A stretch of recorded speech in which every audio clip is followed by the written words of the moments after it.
لە بڵاوکراوەکانی کتێبخانەی شنەوای دەنگی ناوەندێک بۆ گەیاندنی ڕۆشنایی بە هەمووان. ناوی کتێب چۆنەتی خۆبەڕێوەبردن. نووسینی کیت کنان. وەرگێڕانی لە فارسیەوە مودریک عەلی عارف. ساڵی چاپی یەکەم 2005. ژمارە سپاردنی 137 ساڵی 2005 دراوەتێ. ژمارەی لاپەڕەکانی ئەم کتێبە 6 لاپەڕە. خوێندنەوەی نەرمین عەبدوڵڵا. تۆمارکردنی دەنگ ئاوات شوێستانی. ئامادەکردنی خامەی دەنگی دڵسۆز فاروق، عەبدوڵڵا حسێن، محەممەد جەبار. ئازیزان، بۆ هەر ڕخنەوە پێشنیارێک لە سەر چۆنیەتی تۆمارکردن و خوێندنەوەی ئەم کتێبە دەتوانن پەیوەندی بکەن بە ژمارە تەلەفۆنی 328 71 97. ناونیشانی کتێبخانەی شنەوای دەنگی، یەکێتی نابینایانی کوردستان، مەڵبەندی گشتی، سلێمانی شەقامی 6 مەتری بەرامبەر سنتەری بۆڵین. شنەوای دەنگی. شنەوای دەنگی. چۆنیەتی خۆبەڕێوەبردن. پێرست. سپاس و پێزانین لاپەڕە 3. دیاری و پێشکەشە لاپەڕە 4. سەرەتایەکی پێویست لاپەڕە 5. پێشەکی لاپەڕە 6. زاڵبوون بەسەرخۆدا لاپەڕە 7. بەشی یەکەم بەڕێوەبردنی ژیان وەک جادووە لاپەڕە 8. بەشی دووەم خۆناسین لاپەڕە 18. بەشی سێهەم کارا و چالاک بن لاپەڕە 27. بەشی چوارەم لە ئەستۆگرتنی بەرپرسیارەتی لاپەڕە 36. بەشی پێنجەم پەیوەندی لەگەڵ کەسانی دیکە لاپەڕە 45. بەشی شەشەم و کۆتایی دید و تێڕوانینی پۆزەتیڤی لاپەڕە 50. سپاس و پێزانین بۆ ناوەندی ڕۆشنبیر بۆ لە ئەستۆگرتنی لە چاپدانی ئەم نامیلکەیە، بۆ بەڕێز مامۆستا لەهۆن قادر کە ئەرکی پێداچوونەوەی گرتە ئەستۆ، بۆ هاوڕێم کاکتوانە عەبدوڵڵا کە هەستا بە تایپ و دیزاین و بەرێک، بۆ هاوڕێم مامۆستا ئومێد کەمال کە هاوکاری کردم. دیاری و پێشکەشە بە ئیلهام بەخشی کۆمەڵە هەناسە لە یاد نەچووەکانم، هەناسەی دڵ کە بیرکردنەوە و ڕەوتی ژیانیان گۆڕیم، بە مامۆستا و برا و پەروەردشیارم باوکی هەدیە کە بە پێشکەشکردنی دیارەیەکی بێوێنە بوویە میوانی هەمیشەی دڵم، بەو ئازیز و ڕێزدارەی کە لە تێک لە دڵم لەلای ئەوە و ئەوی دیکەشی هەر ئەوە، بە هەموو ئەوانەی بەر لە بەڕێوەبردنی خەڵکی لە بیری چۆنیەتی خۆ بەڕێوەبردندان. وەرگێڕ مودریک عەلی عارف. سەرەتایەکی پێویست. زۆرێک لە کتێب و نووسرا و لەسەر چۆنێتی خۆبەڕێوەبردن لە بەردەستدان و خراونەتە بەردیدەی خوێنەران. بەشێکی زۆر لەو بابەت و کتێبانە قسەیان لەسەر لایەن و ڕەهەندە ئیداری و ڕۆتینیەکان کردووە.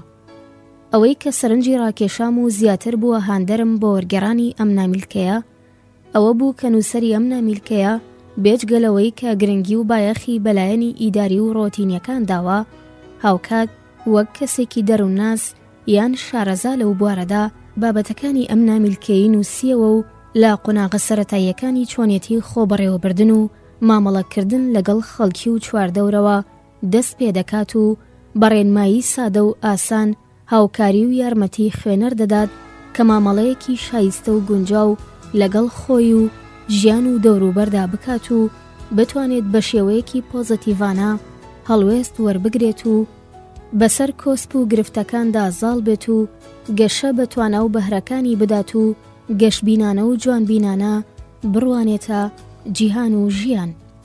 بەندەش وەک هەوڵ و خزمەتێکی خاکیانە پێم باش بوو پێویست بوو وەری بگەڕمە سەر زمانی کوردی بە هیوای سوودوەرگرتن و بەهرەمەندبوون بۆ خوێنەرانی بەڕێز.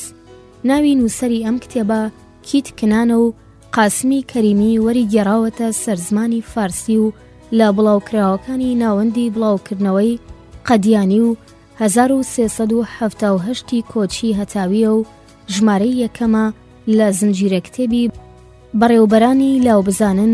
هەر لێرەشەوە بە پێویستی دەزانم سوپاس و ڕێزی بێپایانم ئاڕاستەی براو هاوڕێی خۆشەویستم کاک حسێن ئەدهەم عەلی بکەم کە دەقی فارسیەم کتێبەی بە دیاری بۆ ناردم.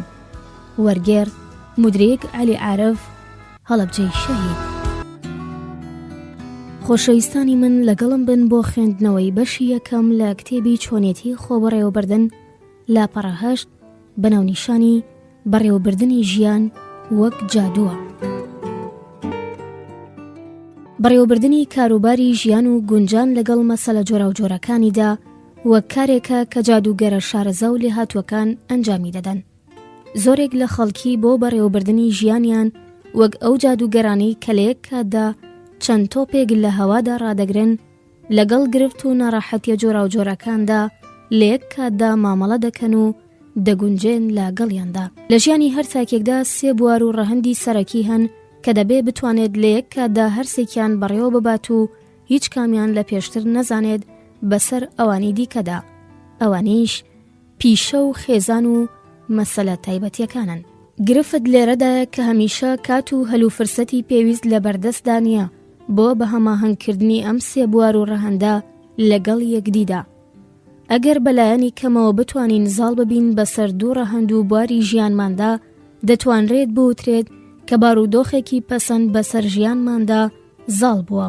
بەڵام ئەگەر بەم شێوەیە نەبێت و بەردەوام لە پەیوەندیکردن لەگەڵ دوویان هەر سێ بوار و ڕەهەندەکەدا ڕوبەڕووی گرفت و تەنگی و کێشە ببینەوە، پێویستە جارێکی تر توانا و لێ هاتنەکانی خۆمان تاقی بکەینەوە و ژیانی خۆمان لە چوارچێوەی ئەم توانا و لێ هاتنانەدا بنیاد بنین. بەم شێوەیە بە درێژایی ژیان و لەو ڕوبەڕووبوونەوە لەگەڵ لایەنە جۆرا و جۆرەکانیدا بەهرەدار دەبین لە دامەزراوی پێویست کەوابوو دەبێت لە کار و چۆنێتی بەڕێوەبردنی کاروباری ژیانی خۆماندا سەرقاڵی لێکۆڵینەوە و پشکنین و تاقیکردنەوە بین. ناسینی توانا و لێهاتوویەکانی خۆت. زۆرێک لە خەڵکی بەرپرسیارەتی جۆرا و جۆر لە ئاستۆ دەگرن و بەبێ هەستکردنی ڕاست و دروست بە توانا و لێهاتنەکانیان دڵنیان لەوەی کە بە چاکی لە ئاستۆی ئەنجامدانی ئەو کارە دێن. ئەم کەسانە بەردەوام ڕوبەڕووی کار و بەرپرسیارەتی جۆرا و جۆر دەبنەوە کە لە بنەڕەتدا توانای هەڵگرتنیان نییە.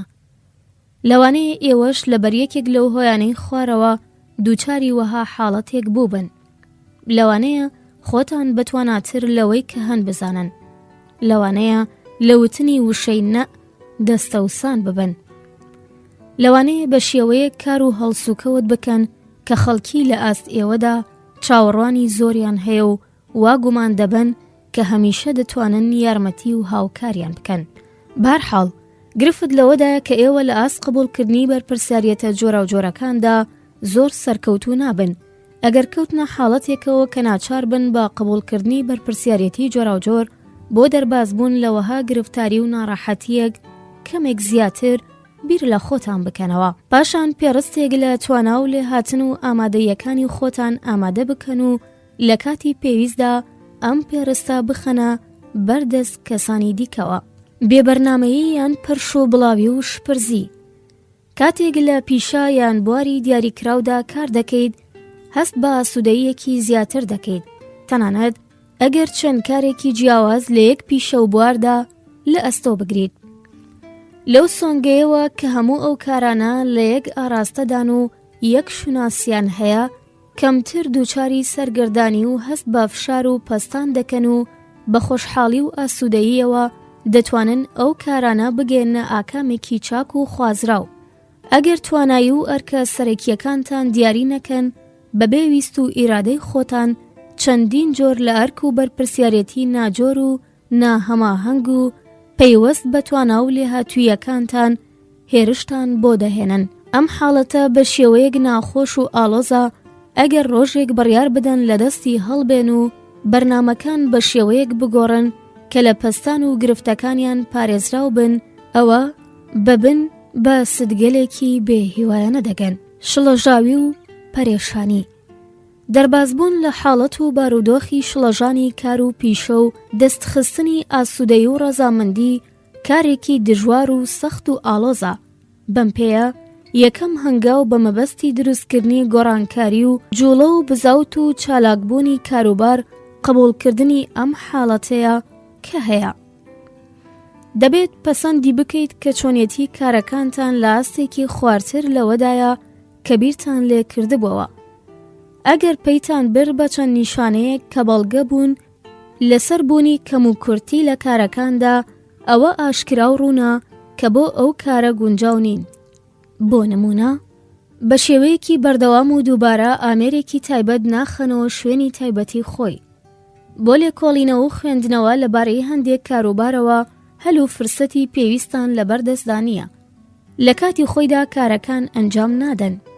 ئەگەرچی بەردەوام سەرقاڵی کارکردنن، بەڵام هەمیشە مەڵۆیەک کاری ئەنجام نەدراو لەبەردەمتاندایە. ئەگەر چەند حاڵەتێکی وەک ئەوانەی کە باس کران لە بەرنامەی کارکردنتاندا پێش چاوکەوتن، بێگومان پێویستان بە بەخۆداچوونەوە هەیە لە بنیاتنانەوە و چۆنیەتی بەڕێوەبردننی کاروبارەکانتاندا.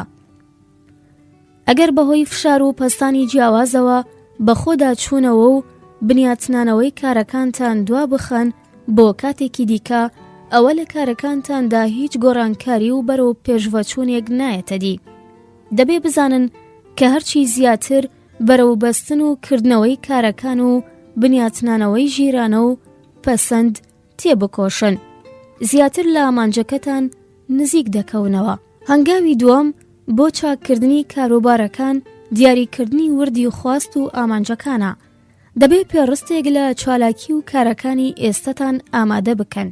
قبولکردنی بەرپرسیارەتی و ئەنجامدانی چالاکی و بەرنامەکانتان کاری لە پێشینەتان دیاری نەکردبێت و نەزانن لە کاتی ئێستەدا کام کار واجبتر و پێویستترە.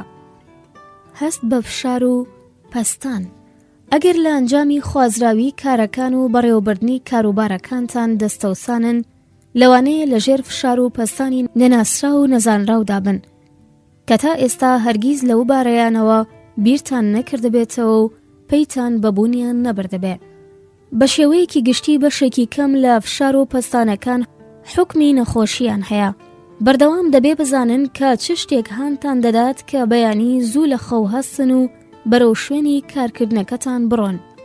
دەبێ بەرامبەر بە بۆچوونەکانتان وەستان و ڕامانێکی تەواوتان ببێت و لەو حاڵەتانەدا کە هەست دەکەن بوونی جۆرێک دڵڕاوکی و پەرێشانی دەبێتە هۆی ئەوەی کە لە ئەندازەی چالاکیەکانتان کەم ببێتەوە. دەبێ لە بیری چارەسەری خۆتاندا بن. لەوانەیە چەند فاکتەرێک ببنە هۆی دەرکەوتن و سەرهەڵدانی هەستکردن بە فشار و پەستان لەسەر چالاکی و هەڵسوکەوتە ڕۆژانەکانتاندا. هەندێک جار ئامانج و چاوەڕوانی و خواستەکانی ئێمە دەگۆڕێن و هەندێک جاریش لە میانەی چالاکی ئاساییەکاندا چەند ڕووداوێک ڕوودەدەن کە لە چوارچێوەی هێز و تواناکانی ئێمە بەدەرە و ناتوانین کۆنترۆڵیان بکەین.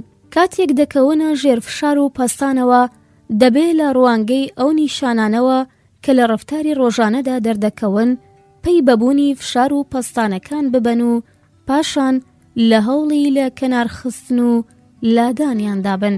چەند حاڵەتێکی وەک ئەمانەی خوارەوە ئاماژەن بۆ بوونی جۆرێک فشار و پەستان لەسەر گیان و دەروون و ڕەفتارتان. ئەگەر ناچارن بە شێوەیەکی بەردەوام بەهۆی تەواو نەبوونی کارێکەوە لە کاتی دیاریکراو یان بوونی کەم و کورتی تێدا داوای پۆزش و لێبوردن بکەن، ئەمە لە کاتێکدا کە بەر لەمە ڕوبەڕووی وەها گرفتێک نەدەبوونەوە. ئەگەر بەهۆی هەستکردن بە ماندوێتی و تەممەڵی لە ئەنجامدانی هەندێک لە چالاکیە مرۆیی و دەرەوەی بەرنامەکانت کە پێشتر بە تاسەوە ئەنجامتان دەدان خۆتان دەبوێرن. لە کاتێکدا کە بەرامبەر بە هەندێک بابەتی سادە و کەم بایەخ کە پێشتر بە بێگوێپێدان بەلایاندا تێپەڕ دەبوون هەستیارن و سەختگیری دەکەن. ئەگەر بەرامبەر و کارانەی کە پێشتر حەز و ئارەزوتان لێیان بووە بێهەست و بێڕاو بۆچوونن، ئەو نیشانانەی سەرەوە بەڵگەن لەسەر بوونی جۆرێک لە فشار و پەستان و پەرێشانی، چونکە ڕەوتی ئاسایی چالاکیەکانتانی تێکداوە. بە کەمێک سەرنجدان لە حاڵ و وەزعی خۆتان دەتوانن پێی بەبوونی ئەم فشار و پەستانانە ببن. ڕێگە چارە بێسوودەکان. هەندێک جار لە کاتی ڕوبەڕووبوونەوە لەگەڵ جۆرە گرفتانەدا پەنا بۆ چەند ڕێگە چارەیەک دەبین کە نەک تەنها هیچ گرفتێک چارەسەر ناکات بەڵکو خۆشیان دەبنە هۆی دەرکەوتن و سەرهەڵدانی چەند گرفتێکی دیکە. لەوانەیە ئێوەش تا ئێستا لەم جۆرە ڕێگە چارانەتان هەڵبژار دەبێت. سەرزەنشتکردنی کەسانی دیکە و شکاتکردن لە فەزای کار، لەژێر باری هەستکردن بە گوناه هەڵدەین و لەوانەیە قەناعەت بە خۆشمان بکەین کە تەنها بەرپرسی کارەکانی خۆمانین. بێباکی و گوێنەدان بەرامبەر بە مەسەلەکانی فەزای دەوروبەرمان و ئومێد بە تێپەڕبوونی کات کە خۆی لە خۆیدا گرفتەکان چارەسەر دەکات، مەخابن هیچ کاتێک تێپەڕبوونی کات واناکات و هەموو ڕۆژێک دژواری و ئاڵۆزی گرفتەکان زیاد دەکات. پەنابردن بۆ ئارام بەخشەکاتی و زوو تێپەڕبووەکان بۆ لە بیربردنەوەی گرفتەکان، هەرچەند بەم کارە لە ماوەیەکی کەمدا هەست بە ئاسوودەی و ئارامی دەکەن، بەڵام پاش ماوەیەک دووبارە ڕوخساری ناشرین و تامی تاڵی گرفتەکان لە بەردەمتاندا ڕاست دەبنەوە.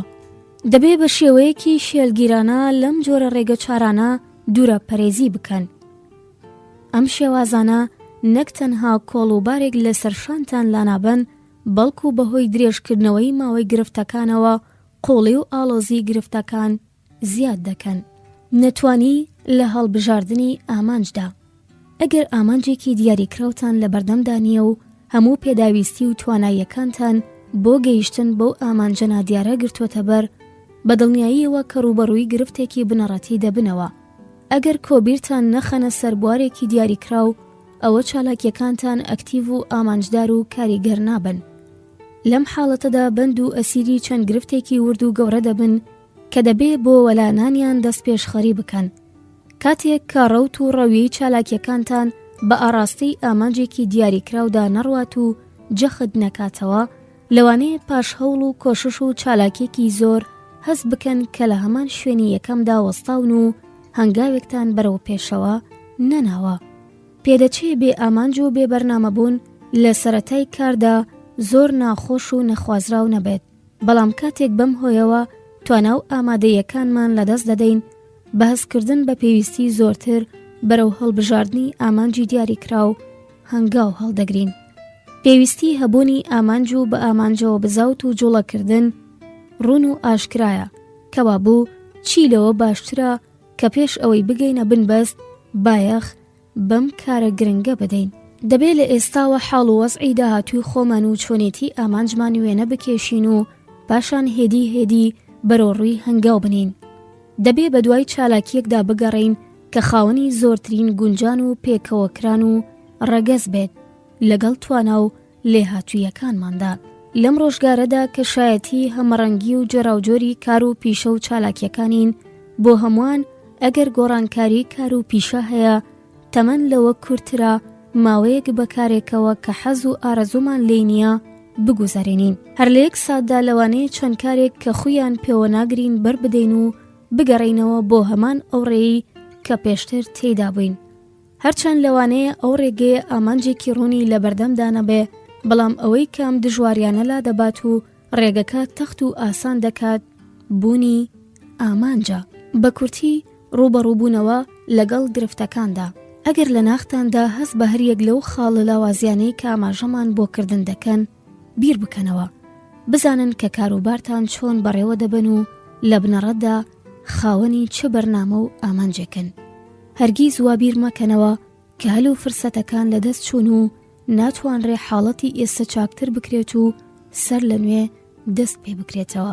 هیچ کاتێک مەڵێن دژوارە یان کاتی بەسەر چووە. ڕاستە ناتوانرێ کات بگەڕێنرێتەوە دواوە، بەڵام کاتێک کە جوڵە و بزاوتان خاو سس دەبێت یان میل و عقربەکانی هەوڵ و کۆششتان ئەوەستن، هێشتا دەتوانن بەرەو پێشەوە بچن و جوڵە و بزاوت بکەن.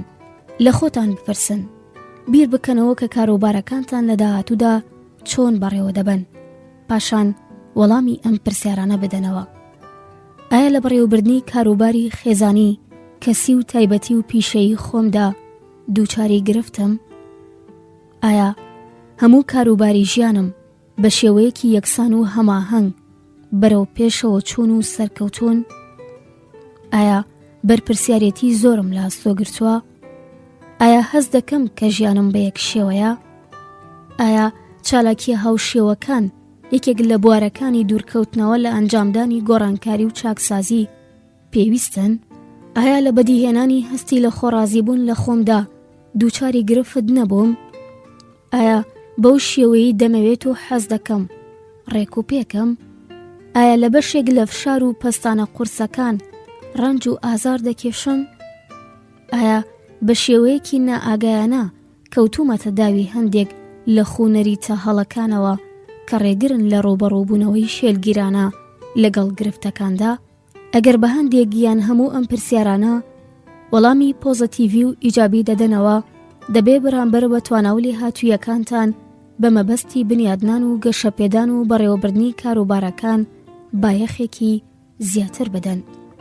کاروبارتان چاکتر دەبێت ئەگەر ئەوەندە هەوڵ و کۆشش بکەن کە بەلایەنی کەمەوە لە 2 بوار لە 3 بوارەکەی ژیانتاندا خێزان، ژیانی کەسی و تایبەت پیشە هەست بە ڕەزامەندی بکەن.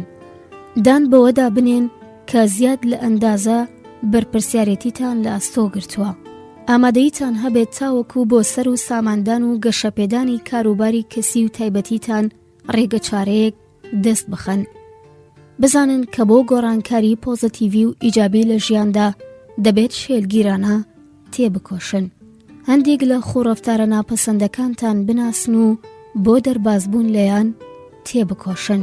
ئاگادار بن کە بۆ چاکتر و شیاوتر خۆبەڕێوەبردن دەبێت لە سەرەتاوە دەست پێ بکەن. خۆشەویستانی من، کەواتە هیچ کاتێک درەنگ نییە بۆ ئەوەی ئێمە بمانەوێت گۆڕانکاری لە پەروەردەکردن و بەڕێوەبردنی خۆماندا بکەین. لێرەدا بەشی یەکەم کۆتایی هات. هاوڕێم بن بۆ بەشی دووەم. ئازیزانم، سڵاوتان لێبێت، لەگەڵم بن بۆ خوێندنەوەی بەشی دووەم لە کتێبی چۆنیەتی خۆبەڕێوەبردن لاپەڕە 18 بە ناونیشانی خۆناسی. خۆبەڕێوەبردن پێویستی بەوەیە کە بە وردی بەرامبەر بۆ ڕەفتارانەی کە حەز و ئارەزوتان لەیانە ئاگادار بن. ئەگەر دەتانەوێت لە ژیان و چالاکیەکانتان چاکترین سوود وەرگرن، دەبێت ڕەفتارەکانتان چاک بناسن و بزانن کە بە گشتی بە باشتری دەزانن چ ڕەفتارێکتان هەبێت. بەم شێوەیە دەتوانن دڵنیا بن کە خاوەنی هەمان کار و ڕەفتار دەبن کە حەز و ئارەزوتان لێیە. ناسینی شێواز و ئەو ڕەفتارانەی کە حەز و ئارەزوتان لێیانە لە ژیانی ڕۆژانەدا گرنگترین کلیلی خۆناسینە و بەم پێیە دەتوانن هەلو فرسەتەکان بخۆزنەوە و گونجاوترین ڕێو شوێن و شێواز بگرنەبەر.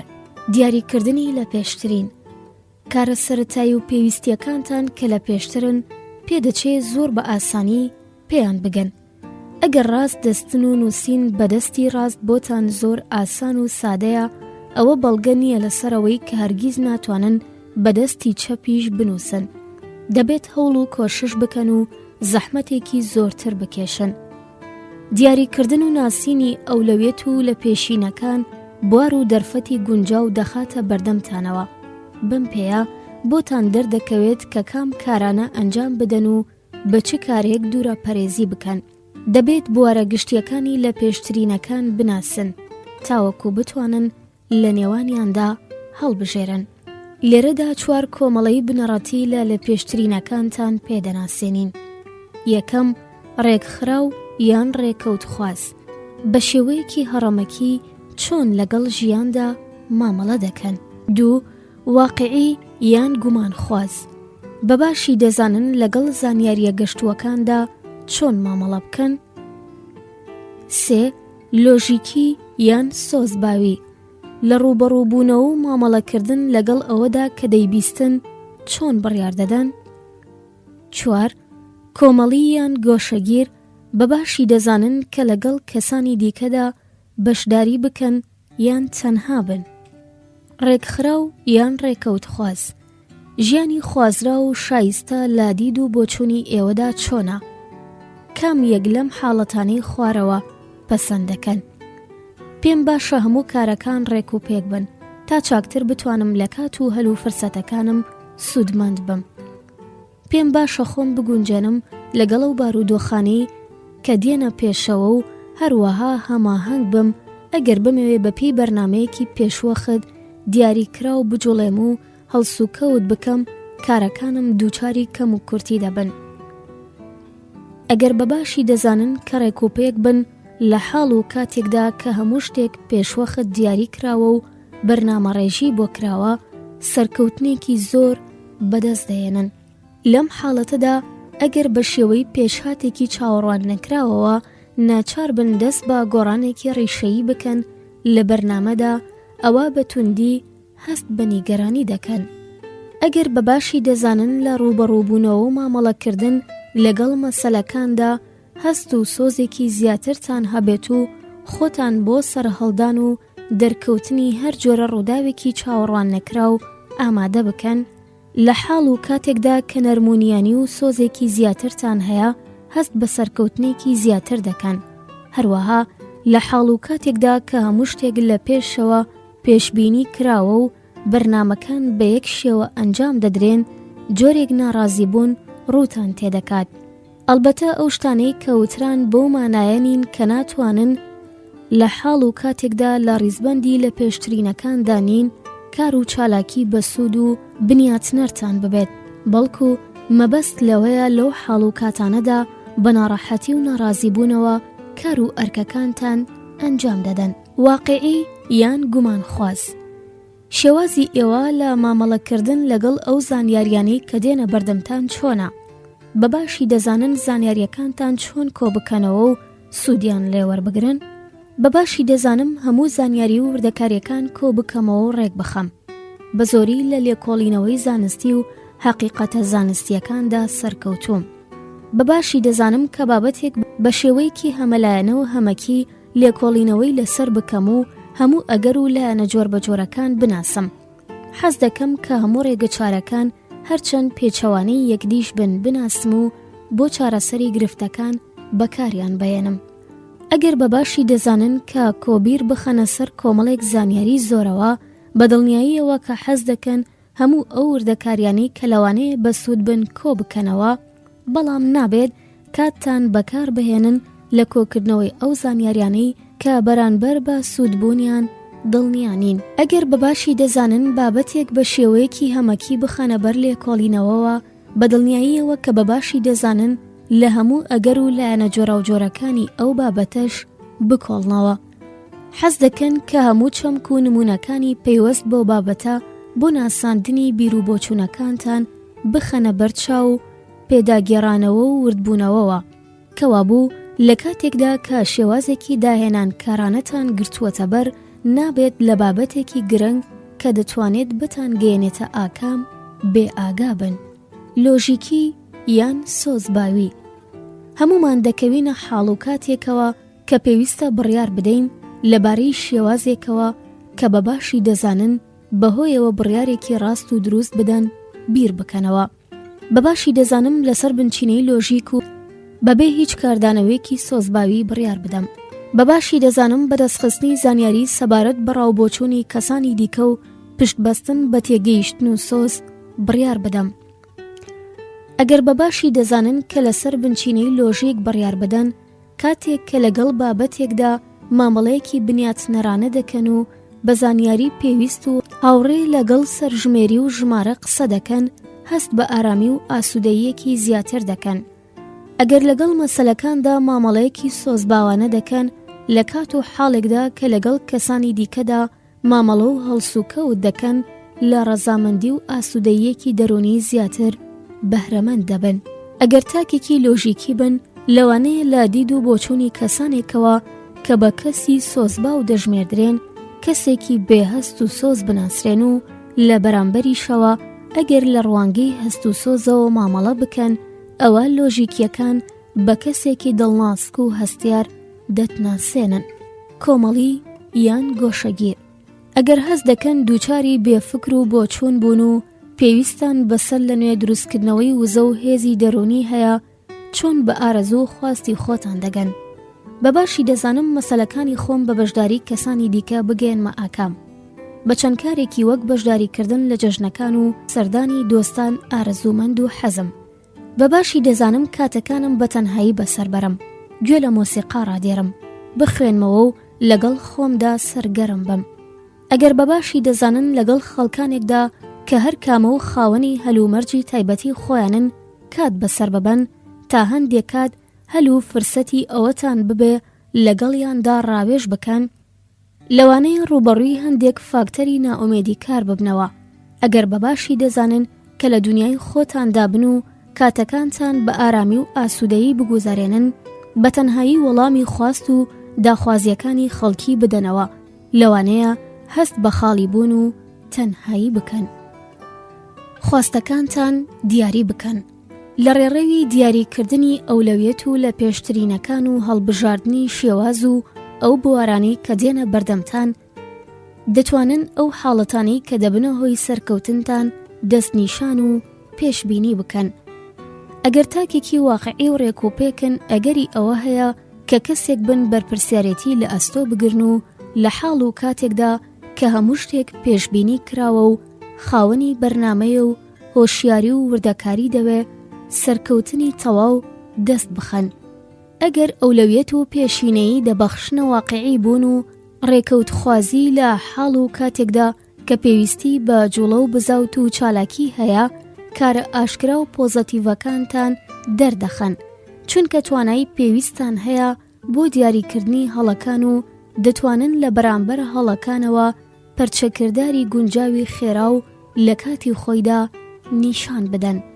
ئەگەر گومانخوازی و لۆژیکی بوون بۆتان ئەولەویەت و پێشینەیی هەیە، بەردەوام بۆچوونی جۆراوجۆر لە زیهنتاندا شەپۆل دەدات و لە فەزا و کەشێکدا کە ئامانجی سەرەکی دیاریکراوە بە تێگەیشتنی پێویست لە داهێنان کاریەکانتان سوود وەردەگرن بۆ گەشتن بە ئامانج و سیاسەتە سەرەکیەکانتان. ئەگەر تاکێکی گومانخواز و لۆژیکی و سۆزداریت و ڕوو دەکەیتە خەڵکی و بۆ سوود وەرگرتن لە توانا و لێهاتوویەکانیان بوارەکانی هاوکاری و یارمەتیدانیان بەدی دەهێنیت، بەم پێیەی لە میانەی ئەو باسانی سەرەوە دەرکەوت کە هەر یەک لە خەڵکی خاوەنی ئەولەویەتی جیاوازن، ئەوان بە گونجانی خواست و تایبەتمەندیەکانیان خەریک دەبن بە سوودوەرگرتن لە حاڵ مەرج و ئەو پێداویستیانەی کە دێنە بەردەمیان. ناسین و دیاریکردنی ئەولەویەت و لە پێشترینەکان چەندین سوودی جۆراوجۆری هەیە. کاتێک شوێنی خۆتان دیاری بکەن و بناسێنن، بە ئاسانی دەتوانن بە بەراوردکردنی دید و بۆچوونەکانتان لەگەڵ کەسانێک کە پێشینەی جیاوازیان هەیە سەرقاڵ ببن. بەناسینی ئەولەویەت و لە پێشترینەکانتان دەتوانن ئەو چالاکیانەی کە لە بەرانبەر و سەرڕێی خواستەکانتاندان و تایبەتمەندیەکانتان بەهرەمەند دەکەن پەیجۆی بکەن. هەروەها ئەم دەست پێشخەریە دەبێتە هۆی ئەوەی کە لەو چالاکیانەی حەز و ئارەزوتان لێیان نییە دوور بکەونەوە. بەدەر لەوە چەند ناشایستە و نەشیاوە کە کاتی بەنرختان لەو مەسەلانەدا بەکار بێنن کە هیچ گونجانێکیان نییە لەگەڵ خواست و داخوازیەکانتاندا، کەوا بوو هەوڵ بدەن دوور بکەونەوە لەوەی کە لە ڕێڕەوی حەز و خواستەکانتان دانین و لەبری ئەوە ڕوو بکەنە هەر شتێک کە بەرانبەر و گونجاون لەگەڵ ئەولەویەت و لە پێشترینەکانتاندا. بە کورتی خۆ هەڵسەنگاندن. بۆ خۆناسین و هەڵسەنگاندنی توانە و خواستەکانتان لەوانەیە پێویستان بە لێکۆڵینەوە و توێژینەوەی قوڵ هەبێت لە ڕۆحیات و پێویستیە دەرونیەکان و ئارەزوەکان. بەتایبەت ئەگەر لەمە و پێش لەم بوارەدا دەست پێشخەریتان نەکردووە، دەبێت وردەکاریەکی زیاترتان ببێت. ئەولەویەت و لە پێشترینەکانتان بناسن تاوەکو لەسەر ئەو بنچینەیە بتوانن بڕیاری ڕاست و دروست و شیاوی باوەڕپێێنان دەست بخەن کە وەڵامگۆی خواست و پێویستیە واقعیەکانتان و تەریبی تایبەتمەندی و تواناییەکانتان بن. لە خۆتان بپرسن لەبارەی شێوازێکەوە کە بەهۆیەوە چاودەگێڕنەوە بە ئەولەویەت و لە پێشترینەکانتاندا و لەسەر ئەو بنچینەیە دنیای دەوروبەرتان هەڵدەسەنگێنن بیر بکەنەوە و وەڵامی ئەم پرسیارانە بدەنەوە. یەکەم، ئایا دەتوانن لە ژیاندا چاکترین ڕێگاکانی نزیک بوونەوە لە واقعیەت دیاری و دەستنیشان بکەن؟ 2. ئایا بە چاکی دەزانم کە ئەولەویەت و لە پێشترینەکانم چه کاریگەریەک لە ژیانم دەکەن؟ 3. ئایا دەزانم بەکام ئەولەویەت و لە پێشترینەکان دەبێت ژیانم ڕێک بخەم؟ 4. ئایا دەزانم کە بەکام ئەولەویەت و لە پێشترینەکان دەتوانم زانیاری دەست بخەم؟ 5. ئایا دەزانم بەکام ئەولەویەت و لە پێشترینەکان دەبێت ڕوبەڕووی گرفتەکان ببمەوە و ڕاستترین و دروستترین بڕیار بدەم؟ 6. ئایا دەتوانم جۆری ئەو چالاکیانی دەبێت لێیان دوور بکەومەوە دیاری بکەم؟ 7. ئایا دەتوانم ئەو حاڵ و مەرج و بوارانەی کە بە شێوەیەک دەتوانن لە بەردەم ئەولەویەت و لە پێشترینەکانمدا بن و هاوکاریم بکەن بۆ چالاکی چاکتر هاوکاریم بکەن دیاری و دەستنیشان بکەم؟ کاروبارتان چاکتر دەبێت ئەگەر ئەو شێوازانەی کە زۆرترین پێکەوە گونجاون و هەماهەنگیان هەیە لەگەڵ چالاکیەکانتاندا دەستنیشان بکەن. وێنەیەک لە هەموو چالاکیانەی کە تەبەیان لەگەڵ خواست و تایبەتمەندیەکانتاندا با لەبەر دەستدا بێت. بزانن کە بە باشی دەزانن لەگەڵ زانیاری نوێدا چۆن مامەڵە دەکەن. پێشبینی بکەن لە کاتی بڕیارداندا چۆن سوود لە زانیاریەکانتان وەردەگرن.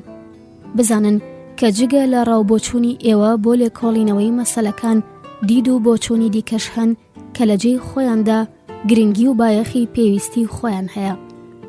بتوانن بە سوود وەرگرتن لەو ئەولەویەت و لە پێشترینانەی کە دەستنیشانتان کردوون ئەو بوار و پێگانەی کە خاوەنی زۆرترین پێکەوە گونجان و هەماهەنگین لەگەڵ ئەو ئەولەویەتانەدا دروست بکەن.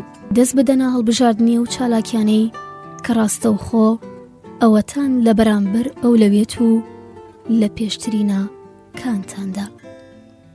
خۆشەویستانی من، بەهێوام هەمووان هەڵبژاردەی دروست بڕیاری دروستمان هەبێ بۆ ژیانمان. لێرەدا هاتمە کۆتایی خوێندنەوەی بەشی دووەم. هاوڕێم بن بۆ بەشی سێ. ئازیزانی من، لەگەڵم بن بۆ خوێندنەوەی بەشی سێم لە کتێبی چۆنیەتی خۆبەڕێوەبردن لاپەڕە 27 بە ناونیشانی کارا و چالاک بن. ئەگەر دەتانەوێت کارەکانتان ڕێک بخەن، بەر لەوە پێویستە دەستنیشان بکەن کە بە وردی حەز دەکەن بە چه ئامانجێک بگەن. بۆ دیاریکردنی ئامانج و چالاکیەکانتان دەبێت بە شێوەیەک مامەڵە بکەن کە نەکەونە ژێر کاریگەری فاکتەری دەرەکیەوە، بەڵکو توانە و لێهاتوویەکانتان بکەنە سەنگی مەحاکی کارەکە. بە شێوەیەک دەتوانن کاروباری ناممکن و دەست پێڕانەگەیشت و نەهێڵن و لەبری ئەوە چەند چالاکیەک بخەنە شوێنەکەیان کە خاوەنی توانای پێویستن بۆ هەوڵدانی زیاتر. سەر لە نوێ ناسینی بارودۆخی ئێستا. بۆ دەستخستنی سەرکەوتن دەبێت بتوانن بارودۆخی ئارەزوومەند و جێگەپەسەندتان لە ئێستەوە وێنە بکێشن و خواست و دوایین چاوەڕوانیەکانتان دەستنیشان بکەن و ئەندازە کاتێک کە بۆ کاروباری تاکەکەسی و پیشەیی بەکاری دەبن پێشبینی بکەن. بایەخ و سەرنج لە بارودۆخی ئێستا بدەن و پێڕستێک لە گرنگترینە و چالاکیانەتان کە ئەمێستە سەرقاڵی ئەنجامدانیانن ڕێک بخەن. پاشان بە سەرنجدان لەو خاڵانەی خوارەوە چاوێک بگێڕنەوە بە پێڕستەکاندا و هەر کام لە چالاکیەکان بەم شێوەیە ڕیزبەندی بکەن. ئەو چالاکیانەی کە بۆتان بەسوودا، ئەو چالاکیانەی کە حەز و ئارەزوویەکی زیاترتان لێیانە، ئەو چالاکیانەی کە کەمتر حەز و ئارەزووتان لێیانە. لەسەرم بنچینەیە دەتوانن بە وردی ئەو کارانەی کە حەز و ئارەزووتان لێیانە درێژە پێ بدەن و جیایان بکەنەوە لەو کارانەی کە دەتانەوێت لە بارەیانەوە گۆڕانکاری و چاکسازی ئەنجام بدەن. ئاسان و سادە دەبێت بۆتان کە لە نێوان چالاکیە جیاوازەکاندا ئەو کۆمەڵە کاروبارانە هەڵبژێرن کە لە ڕێڕە و ئاڕاستی ئامانج و چاوەڕوانیەکانی ئێوەدان. بۆ کوێ دەڕۆن؟ ئەگەر بە ئاسانی چارەنووسی خۆتان پێیوەست و بەردەوام بە ڕووداوەکانی داهاتووە دەزانن، دەبێت هێڵ و بەرنامەی ژیانتان وێنە بکێشن و دیاری و دەستنیشان بکەن کە دەتانەوێت چی بکەن. دەڵێن ژیان بریتیە لە هەموو واقع و ڕووداوانەی کە بۆ ئەنجامدانی بەرنامەکانی دیکە مامەڵەیان لەگەڵدا دەکەن. هەندێک لە بەرنامە سیێماوە کورتەکانی وەک گۆڕانی دیکۆری ماڵ یان کڕینی ئۆتۆمبیل کات و چالاکیەک تایبەت دەکەن بە خۆیانەوە کە بە تەواوی سروشتیە، بەڵام بەرنامە ماوە درێژەکان گرنگی و بایەخی زۆرتریان هەیە. بۆ نمونە گۆڕانکاری بنەڕەتی لە چالاکیەکاندا هێنانەدی پیشەی ئازادی نوێ بەم پێیە دیاریکردنی بەرنامە و چالاکی ئامانجدار پێویستی بە نزیک بوونەوەی هەرچی زیاتر هەیە لەگەڵ ڕەوش و شێوازە بنچینەیەکانی بەرنامە ڕێژیکردندا لەبارەی خواست و چاوەڕوانیەکانتانەوە بیر بکەنەوە و پەیوەندی هەریەک لە بوارەکانی خوارەوە پێڕستێک لە حەز و ئارزوەکانتان ڕێک بخەن. ژیانی کەسی و تایبەتی لەبارەی دروستکردنی پەیوەندی لەگەڵ دۆستان و خێزان و هاوکارەکانتان بە شێوەیەکی کردەیی پێویستان بە چ شتانێک هەیە. ژیانی پیشەیی لەبارەی پەیوەندی بە پیشە و کارتانەوە چ خواستێکتان هەیە و چ چالاکیەکی دیکە لەوانەیە کە سەرهەڵ بدەن و دەربکەون. کاتێک دەستان لەم کارانە بەتاڵ بوویەوە لەبارەی سێ حاڵەتی گرنگ لەوانەی کە لە پێڕستەکەتاندا هاتووە بیر بکەنەوە و دەستنیشانی بکەن کە ئەنجامیان چەند سادە یان دژوارە. ئەگەر ئەنجامی هەموو حاڵەت و مەسەلەکان سەخت و دژوارە دەبێت بزانن ئامانجی خەیاڵی و ناواقیعتان لە پێشچاو گرتووە. دەبێت پێداچوونەوەیەک بکەن بە ئامانجەکانتاندا و هەرچی زیاتر لە واقیعی بوون نزیکتان بخەنەوە. ئەگەر بتوانن هەندێک لە کاروبارەکان بە کۆششێکی هاوسەنگ و لە ماوەیەکی گونجاودا ئەنجام بگەێنن دەردەکەوێت کە لە ڕاستیدا زاڵ بوون بەسەر ژیانی خۆتاندا و ژیرانە بەڕێوەی دەبن. بۆ ڕێگرتن لە جوڵە و بزاوت لە ڕێگە و ئاراستەیەکی نادروستدا پێویستان بە بیرۆکەیەکی فراوان و بەربڵاو هەیە لەمەڕ چاوەڕوانیەکانتان لە ژیان و مەبەستێک کە لە بەردەمتان داداتان ناوە بەردەوام دەبێت ئامانجەکانتان لە پێش چاو بگرن. بەرپرسیارەتی خۆتان دەستنیشان بکەن. کەسانێک کە لە بەڕێوەبردنی کاروباری خۆیاندا سەرکەوتوون بەگشتی لە ڕێڕەوی ڕێکخستنی چالاکیەکانیاندا بایەخیان داوە بە بابەتێکی سەرەکی و بنەڕەتی. ئەم کەسانە بەرامبەر بە ئامادەی و تواناکانیان بۆ قبولکردنی بەرپرسیارەتی هۆشیار و ئاگادارن. ئەمە دەبێتە هۆی ئەوەی لە بێبەرنامەی و کار پرشوبڵاوی کە دەبێتە هۆی کەمبوونەوەی چۆنێتی چالاکیەکانیان خۆ بە دوور بگرن. دەبێت بە شێوەیەک زاڵ بن بەسەر بەرنامەی کارتاندا و هەموو لایەنەکانی لەبەر چاو بگرن کە بە هەر دەرچوون و لادان لە ڕێڕەوی ڕاست و دروست و دەستکردن بە ئەنجامدانی چالاکیە ناپێویستەکان خێراپەی بە هەڵەکەتان ببەن و چاکسازی لە ڕێڕەوی کارتاندا بکەن. هەندێجار بەهۆی ئەوە کە تەنها هەست بەوە دەکەن دیاریکردنی چوارچێوە و مەودای بەرپرسیارەتی و ئەرکەکانتان کارێکی دژوارە مەکۆیەک گرفت و سەرئێشە بۆ خۆتان دروست دەکەن. هەندێک جار بە شێوەیەک هەڵسوکەوت دەکەن وەک بڵێ دەبێت هەموو ئەرک و بەرپرسیاریەکانتان خۆتان ئەنجامیان بدەن و بەم شێوەیە بە دڵنیاییەوە کارەکان زاڵ دەبن بەسەرتاندا و بەگشتی کارەکان ئێوە بەڕێوە دەبن. دەبێت لە نێوان ئەو بەرپرسیارەتیانەی کە دەبێت خۆتان لە ئەستۆیان بگرن و ئەوانەی کە هەست دەکەن ناتوانن پەسەندیان بکەن و لە ئەستۆیان بگرن جیاوازی بکەن. چەند چالاکیەکی دەستنیشانکراو هەڵبژێرن و لە بەرانبەریاندا پەیمان بدەن تا بتوانن لە ئەنجامی ئەو چالاکیانەی کە جێی پەسەندیتان نین دەرباز ببن.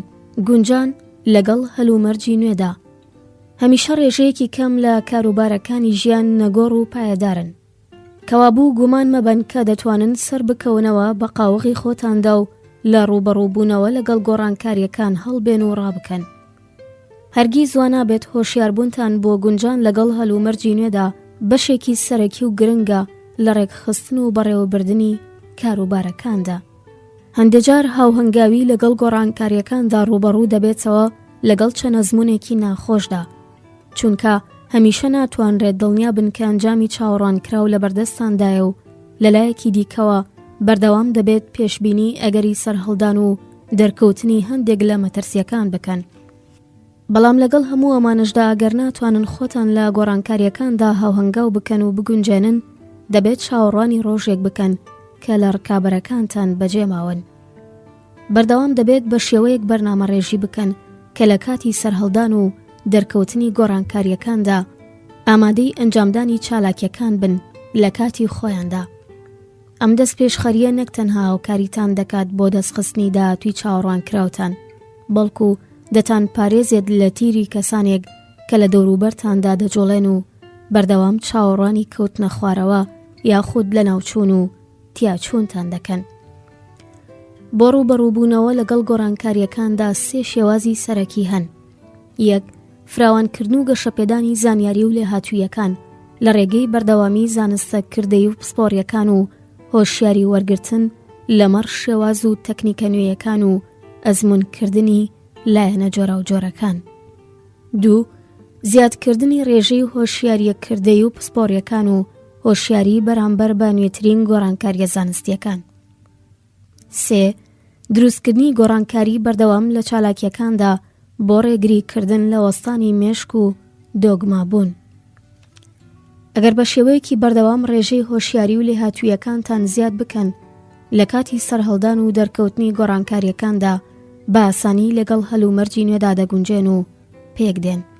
بەم پێیە نەک تەنها لە سەرهەڵدان و دەرکەوتنی گۆڕانکاریەکان هەست بە لاوازی و نیگەرانی ناکەن، بەڵکو لە هەموو لایەنێکەوە ئامادەی پەسەندکردنی بیر و بۆچوون و بارودۆخە نوێیەکان دەبن. ڕێک و پێک بن. ئەگەر لە بیری ڕێکخستنی کاروبارەکانتاندان دەبێت لە هەلومەرج و ڕێوشوێنی هەرێک لەو کاروبارانەی کە لە ژێر دەستاندان هۆشیاری و زانیاریتان هەبێت. خۆبەڕێوەبردن و ڕێکخستنی کاروبارەکانتان بە سوودوەرگرتن لەم شێوازانەی خوارەوە ئاسان دەبێت. هەبوونی بیرۆکە و بۆچوونی ڕێکخراو بە مەبەستی تۆمارکردن و ڕێکخستنی هەموو زانیاریانەی کە پێوەستن بەو چالاکیانەی کە چاودێریان دەکەن، هەروەها ئامادەکردنی راپۆرت لەمەڕە و چالاکیانەی کە تا ئێستا ئەنجام دراون، تەنانەت بۆ چرکە و ساتێکیش لە لێکۆڵینەوە و توێژینەوەی ئەو کاروبارانەی ڕوودەدەن بێ ئاگا نەبن. ڕێکوپێک بن تا بتوانن بە خێرایی و لە کاتی خۆیدا پێی ببن بە هەر شتێک و هەستی کارا و چالاکبوون بە سەربوونتاندا زاڵ و فەرمانڕەوا بێت. کاروبارەکانی ژێر چاودێریتان بە شێوەیەک ڕێک بخەن کە هەمویان پەیوەست بن بە یەکەوە. بەم شێوەیە هەل و فرسەتێکی زۆرترتان دەبێت تا سەرقاڵی لێکۆڵینەوەی کاروبارەکان ببن. ئەگەر پەیوەندیە سۆیستونی هەرێک لە کاروبارەکان پێناسە بکەن و بناسێنن، بە ئاسانی دەتوانن هەر شتێک لە جێگای تایبەتی خۆیدا بخەنە بەر پەیجۆی و هەڵسەنگاندنەوە. بە شێوەیەکی ڕێکوپێک هەل و فرسەتی پشودان و گەشتکردن بۆ خۆتان پێشبینی و دیاری بکەن. مێزی کارکردنەکەتان لە کۆتایی هەر ڕۆژێکدا ڕێک و پێک بکەن. هەندێک جار بە ئەنجامدانی ئەم بابەت و کارە سادەیە بۆتان دەردەکەوێت کە هەندێک لە ئەرک و بەرپرسیارەتیەکان دووچاری گرفت بوون. هەمیشە دەبێت کەرەستە سەرەتایی و ئامێرە پێویستیەکانتان ئامادە و لە بەردەستا بن تا لە کات و هەلومەرجی تایبەتدا ناچار نەبن بەهۆی کەمی کاتەوە بە نرخ و بەهایەکی گرانتر دەستیان بخەن و ئامادەیان بکەن. ڕۆژانە پێداچوونەوە بکەن بە پێڕستی کار و چالاکیەکانی بەردەستاندا. هەرکام لە چالاکی ئەنجامدراوەکان لە پێڕستەکەدا لا ببن. کاتێک بە گەرمی سەرقاڵی کارکردنن، بیر و هۆشتان سەرقاڵ مەکەن بە کاروباری لاوەکی و کەم بایەخەوە. لەوانەیە لە کاتی ئەنجامدانی چالاکیە گرنگەکاندا هەندێک لە کار و چالاکیە بچووک و سادەکان کە لە پێڕستەکەدانین بۆ خۆیان بگەنە ئەنجام. پێڕستی گرنگترین چالاکی و بەرنامەکانتان بنووسن و لە هەر هەل و فرسەتێکدا پێداچوونەوەیەکی بکەن تا هیچ یەک لە کاروبارەکان لەبیر نەچن. ئەگەرچی لەوانەیە لە بنەڕەتدا کەسێکی ڕێکوپێک نەبن و تەنانەت لە سەردەمی منداڵیەوە خۆتان گرتە بێت بە شپرزی و ناڕێکیەوە، بەڵام بە چەند شێوازێکی سادە و ساکار کە پێشتر ئاماژەمان بۆ کردن دەتوانن چالاکیەکانی ڕۆژانەتان بخەنە ژێر کۆنتڕۆڵ و دەسەڵاتی خۆتانەوە. ئەگەر خۆ بگرن بە ڕێکوپێکیەوە و چالاکیەکانتان بەپێی بەرنامەیەکی پێشوەخت ئەنجام بدەن، کەمتر هەست بە شپرزی و شڵەژانی مێشک و دەمارەکان دەکەن و ئەمڕۆ حیەت و حاڵەتە دەرونیەش کاریگەری پۆزەتیڤی لە سەر کارکردنتان دەبێت. بە کورتی زاڵبوون بەسەر خۆدا. کات و وزە و تواناتان بە شێوەیەک ڕێک بخەن کە ئاڕاستەی جوڵە و بزاوتان ڕوون و دیار بێت و بە وردی بزانن کە چیتان دەوێت و بۆ کوێ دەڕۆن. بەم شێوەیە دڵنیا دەبن کە سەرکەوتوو دەبن. کاتێک کە هەموو چالاکیەکانتان دەستنیشان کرد، پێڕستێکیان لێ ئامادە بکەن تا بەردەوام ئاگاداری کارەکانی داهاتووتان بن و بزانن کە چه کارانێک ئەولەویەتیان هەیە و کامەشیان تەواو بوون. دەبێت ڕێک و پێک بن لە ڕێڕەوی سەرەکی کارتان لا نەدەن و بەردەوام زاڵ بن بەسەر هەر گۆڕانکاریەکی پێویست کە دێت بەسەر چالاکیەکانتاندا. لەسەر بنچینەی ئەندازەی کات و تواناییەکانتان کارێکی قورستر و گرانتر لە تواناییتان لە ئاستۆ مەگرن. بەم شێوەیە ئازاد دەبن تا سەرقاڵی ئەو چالاکیانە بن کە حەز و ئارەزووتان لەیانە. لە خۆتان بپرسن، ئایا حاڵ و وەزعی ئێستەی خۆمم خستۆتە بەر لێکۆڵینەوە و هەڵسەنگاندنەوە؟ ئایا بەوردی دەزانم بەرەو چ لایەک لە بزەوت و جۆڵەدام؟ ئایا چالاکیەکانی خۆمم پێڕست بند و ڕیزبند کردووە؟ ئایا دەزانم کە دەبێت کامێک لە چالاکیەکانم لا ببەم؟ ئایا بە مەبەستی زیادکردنی زانیاری و ئەزموونی خۆم هەوڵ و کۆشش دەکەم؟ ئایا بە شێوەیەک مامەڵە دەکەم تا بتوانم لە ڕوبەڕووبوونەوە لەگەڵ گۆڕانکاری و چاکسازیە پێویستەکاندا هەڵوێستێکی لۆژیکی و ڕوونم ببێت؟ ئایا بەو شێوەیە ڕێک و پێک بووم کە کارەکانم لە کاتی خۆیاندا ئەنجام بدەم و چرکە و ساتەکانم لەدەست نەدەم؟ ئایا بە ئاشکرا و ڕوونی دەرک بەوە دەکەم کە زیاد لە توانای خۆم بەرپرسیارەتیم لە ئاستۆ گرتووە؟ کاروبارتان چاکتر دەبێت ئەگەر پێڕستێک لە چالاکیەکانتان لەبەردەستا بێت. بزانن کە بۆچی پێویستیتان بە گۆڕانکاری لە چالاکیەکاندا هەیە. بە چاکی بزانن کە بۆ کام لاو بە کام ئاراستەدا دەڕۆن. پێڕستدا بنێن بۆ هەموو ئەو چالاکیانی کە لە ژیانی کەسی و تایبەتی و پیشەییتاندا دەبێت ئەنجامیان بدەن. کۆبیر بخەنە سەر و کاروبارانەی کە لە هەوڵ و بیری ئەنجامدانیاندان و ڕێگە مەدەن هیچ شتێک کۆبیرتان لەسەریان لا بدات. سنوور و مەودای لە ئاستۆگرتنی بەرپرسیارەتیتان دەستنیشان بکەن. بەردەوام زانیاری و ئەزمونەکانتان زیاد بکەن. لە ڕوبەڕووبوونەوە لەگەڵ گۆڕانکاری و چاکسازیەکاندا بیرۆکە و بۆچوونێکی لۆژیکی و ڕوونتان ببێت. بەڕاستی ڕێکوپێک بن. وا هەز بکەن کە زیاتر لەمە دەتوانن کارا و چالاک بن. ئازیزانی من، لێرەدا هاتمە کۆتایی خوێندنەوەی بەشی سێم لە کتێبی چۆنیەتی خۆبەڕێوەبردن. هاوڕێم بن بۆ بەشی چوارەم. خۆشویستانم، لەگەڵم بن بۆ خوێندنەوەی بەشی چوارەم لە کتێبی چۆنیەتی خۆبەڕێوەبردن لە پەڕە 36 بەناونیشانی لە ئەستۆگرتنی بەرپرسیارەتی.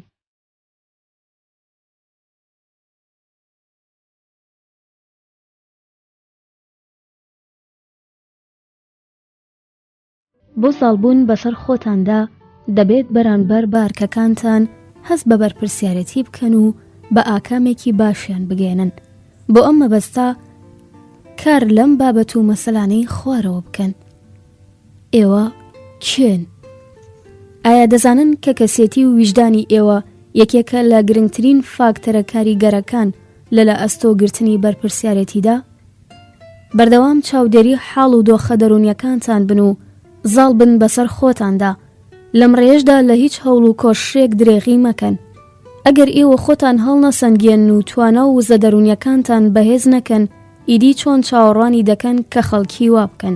پێڕستێک لەو تایبەتمەندیانەی کە حەز دەکەن لە ئێوەدا ببن و ئەوەی کە خۆتان دەبورێن لێیان بنووسن. بەوردبوونەوە و سەرنجدان لە پێڕستەکە تێدەگەن ئەوەی کە حەستان لێیە هەمان ئەو کارانن کە لە ئەنجامدانیاندا سەرکەوتن و باوەڕ بەخۆبوونتان هەیە. بە هەر حاڵ لەمەڕە و کارانەی کە حەز و ئارەزووتان لەیان نییە و بەڵام بەکردەیی دووچاریان بوون، بڕیار بدەن لەوانەیە بتوانن شان لە ژێر باریان دەربهێنن یاخود ناچار بن بۆ ماوەیەکی کاتی تەحەمولیان بکەن. هەوڵ بدەن خۆتان باش بناسن، بە پیاهەڵدان و سەناکردنی خەڵکی دڵخۆش مەکەن. بە پیاهەڵدان و سەناکردنی خەڵکی دڵخۆش مەکەن، چونکە لەوانەیە پیاهەڵدان و سەناکردنی خەڵکی زەرەر و زیانتان پێ بگێنن، چونکە لە بنەڕەتدا و تایبەتمەندیانەتان نییە و نابێت لە خۆتان ڕازی بن، بەڵکو چاکتر وایە لەسەر بنچینەی ئەو پێوەر و پێودانگە سادانەی لە بەردەستاندان خۆتان هەڵسەنگێنن. بۆ نمونە دیاریکردنی ئەندازەی وەفاداری بە پەیمان و بەڵێنەکان، تەواوکردنی کارەکان لە کاتی دیاریکراودا، کارکردن بە بەڵێن و پەیمانەکان، ئەنجامدانی هەندێک لەو کارانەی کە زۆر حەز و ئارەزووتان لێیان نییە، تەواوکردنی ئەو کاروبارانەی کە بەنیوە و ناتەواو بەجێ هێڵراون. کاتێک وەها کارانێک ئەنجام دەدەن لە بەرامبەر پیاهەڵدان و سەناکردنی کەسانی دیکەدا هەست بە ئارامی و ئاسوودەی و باوەڕ بەخۆبوون دەکەن، چونکە بەڕاستی خۆتان بە شیاوی ئەو پیاهەڵدان و سەناکردانە دەزانن. لەبیرتان بێت هیچ کەس ناتوانێت ئەوەتان بەسەردا بسەپێنێت کە بێجگە لە کەسێتی ڕاستەقینەی خۆتان کەسێکی دیکەن. خۆ هەڵسەنگاندن و دەستخستنی لایەنە شاراوەکانی کەسێتی دەبێتە هۆی ئەوەی بەرامبەر بە خۆتان هەست بە ئارامی و دڵنیایی بکەن و لە سایی باوەڕ بەخۆبووندا بەرپرسیارەتی گرنگ لە ئەستۆ بگرن، نرخ و بەها بۆ خۆتان دابنێن. خەڵکی بە زۆری لە دوو بواردا دووچاری کێشە و گرفتن. یەکەم، دەربڕینی خواست و چاوەڕوانیەکانیان. هەمیشە ناتوانن ئەوەی کە دەتانەوێت دەری بڕن، چونکە بەردەوام نیگەرانی ئەوەن نەکاوەڵامی خواستەکانتان نەدرێتەوە. هەمیشە دەبێت ئەگەری ئەوەدا بنێن لەوانەیە ڕوبەڕووی وەڵامی نەرێ و نێگەتیڤی ببنەوە. دەبێت ئەم ڕاستیە قبول بکەن و هەست بە نیگەرانی و شڵەژان نەکەن. دەتوانن خواست و چاوەڕوانیەکانتان بە شێوازی جۆراوجۆر دەربڕن. بۆ نمونە، ئەگەر داخوازیەکەتان بە دەستەواژەی ئایا بۆچوونێکی چاک نەبوو، ئەگەر دەست پێ بکەن کاریگەرترە لەو کاتێک کە داخوازیەکەتان بە دەستەواژەی بۆچی ئەوەی کە داوام لێت کردبوو ئەنجامی نادەیت، یان من دەمەوێت دەست پێ بکەن. ئەگەر خونەگرتن بەوەوە کە بۆ دەستخستنی خواستەکانتان هەوڵ و کۆشش بکەن، ئەوە هەستکردن بۆ گوناهە لە ناختاندا دروست دەبێت. کاتێک بە ئامانج دەگەن یان بەو ئاراستەیەدا لە بزاوت و جوڵەدان جێیەک بۆ هەست بە گوناه نامێنێتەوە. دووەم، بەرپەرچدانەوەی داخوازی کەسانی دیکە. لەوانەیە نە وتن بۆتان گرفت بێ، بۆەوەی بتوانن ئەم گرفتە کەم بکەنەوە لە خۆتان بپرسن کە بۆچی کەسانی دیکە بەردەوام داخوازی و چاوەڕوانیان لە من هەیە. لەوانەیە هۆکەی ئەمە بێت ئێوە کەسێکی میهرەبانن، یان خەڵکی ئێوە وا دەبینن، وەک بڵێ دەبێت ئێوە خەڵکی لە داوی ئەو گرفتانە ڕزگار و ئازاد بکەن کە لە بنەڕەتدا نەدەبوایە دووچاری بوونایە. لەو ڕۆوە کارەکان بە دروستی ئەنجام دەدەن کە خەڵکی وەها چاوەڕوانیەکیان لێتان هەیە، یان لەسەر داوا و پێداگرتنی خۆتان ناچار بە کارێکتان دەکەن لە توانای ئێوە بەدەرە. بە ئەندازەی توانای خۆتان لە بواری هاوکاری و یارمەتیدانی خەڵکی و وەڵامدانەوەی داخوازیەکانتان بکۆڵنەوە تا لەم سنوورەدا بەرپرسیارەتی لە ئەستۆ بگرن، تا بتوانن لە باقی کاتە بە نرخەکانتان سوودی شیا وەربگرن. هەوڵدەن سنووری توانا و لێهاتوویەکانتان بە خەڵکی ڕابگەێنن تا خۆیان باقی کارەکانی دیکە لە ئەستۆ بگرن. گرتنەبەری ئەم سیاسەتە دوو سوودی بنەڕەتی هەیە. یەکەم، ناچار نابن کە خۆتان هەموو کارەکان لە ئەستۆ بگرن. دووەم، کەسانی تر بە ڕێنماییەکانتان فێر دەبن کە چۆن کاروباری پەیوەست بە خۆیان ئەنجام بدەن و کەمتر بێنە لای ئێوە. کۆمەڵە فاکتەرێک دەبنە هۆی ئەوەی کە لە بەرامبەردا خوازیەکانی خەڵکیدا نەتوانین وەڵامی نێگەتیڤی نەبدەینەوە.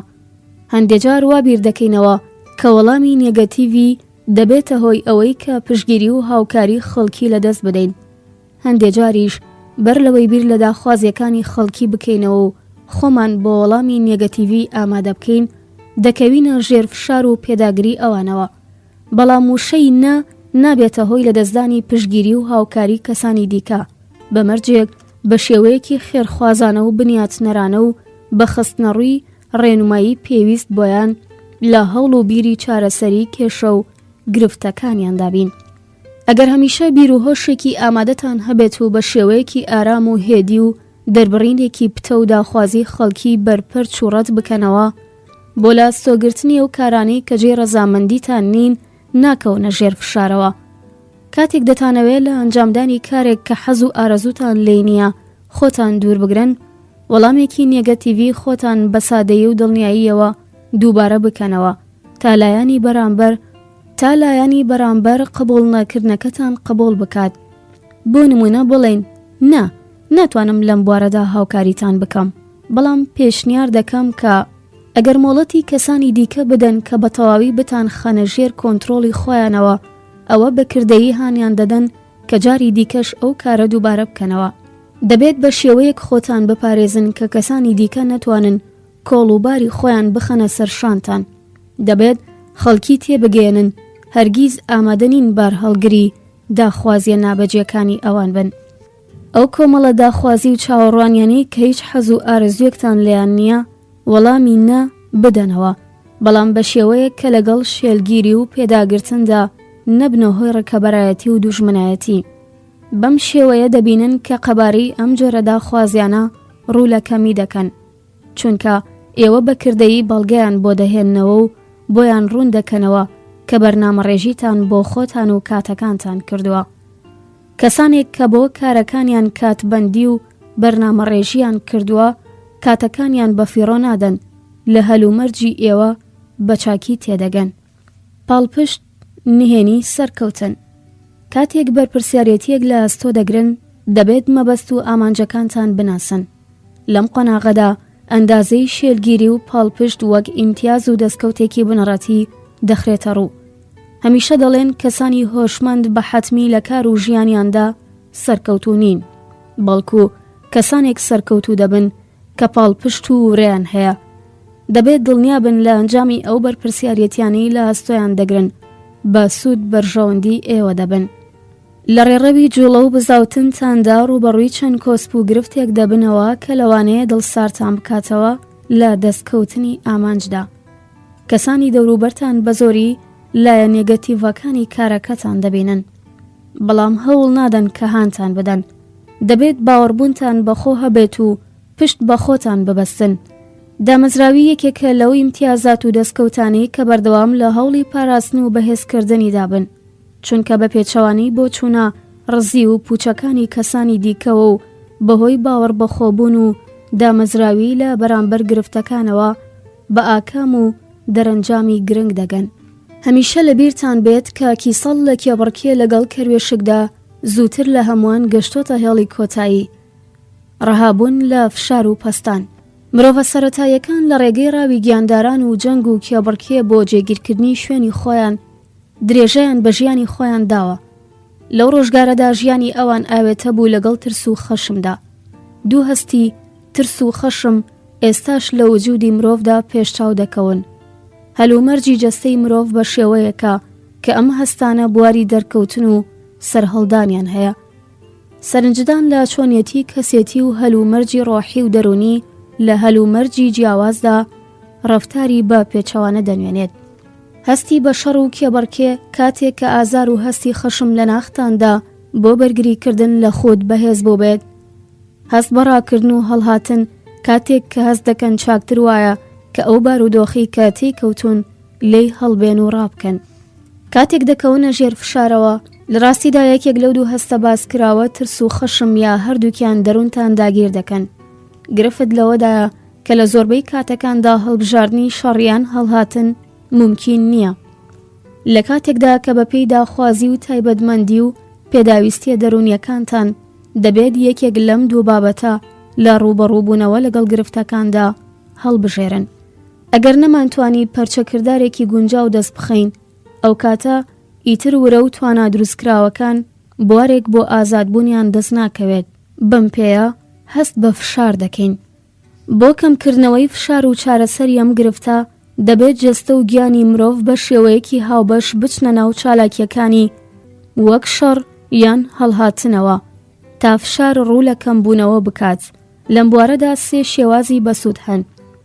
یەکەم، زیادکردنی جوڵە و بزاوتی جەستەیی کە حاڵەتی ئاسایی و هاوسەنگ بوون بۆ جەستە دەگەڕێنێتەوە و دەبێتە هۆی کەمکردنەوەی شپرزەی و شڵەژان و نیگەرانی. دووەم، ئامادەیی زیاتر لە کۆبوونەوەکاندا کە تواناکانتان لە ڕێگەی پێکەنین و گفتوگۆکردنەوە ئازاد دەکەن.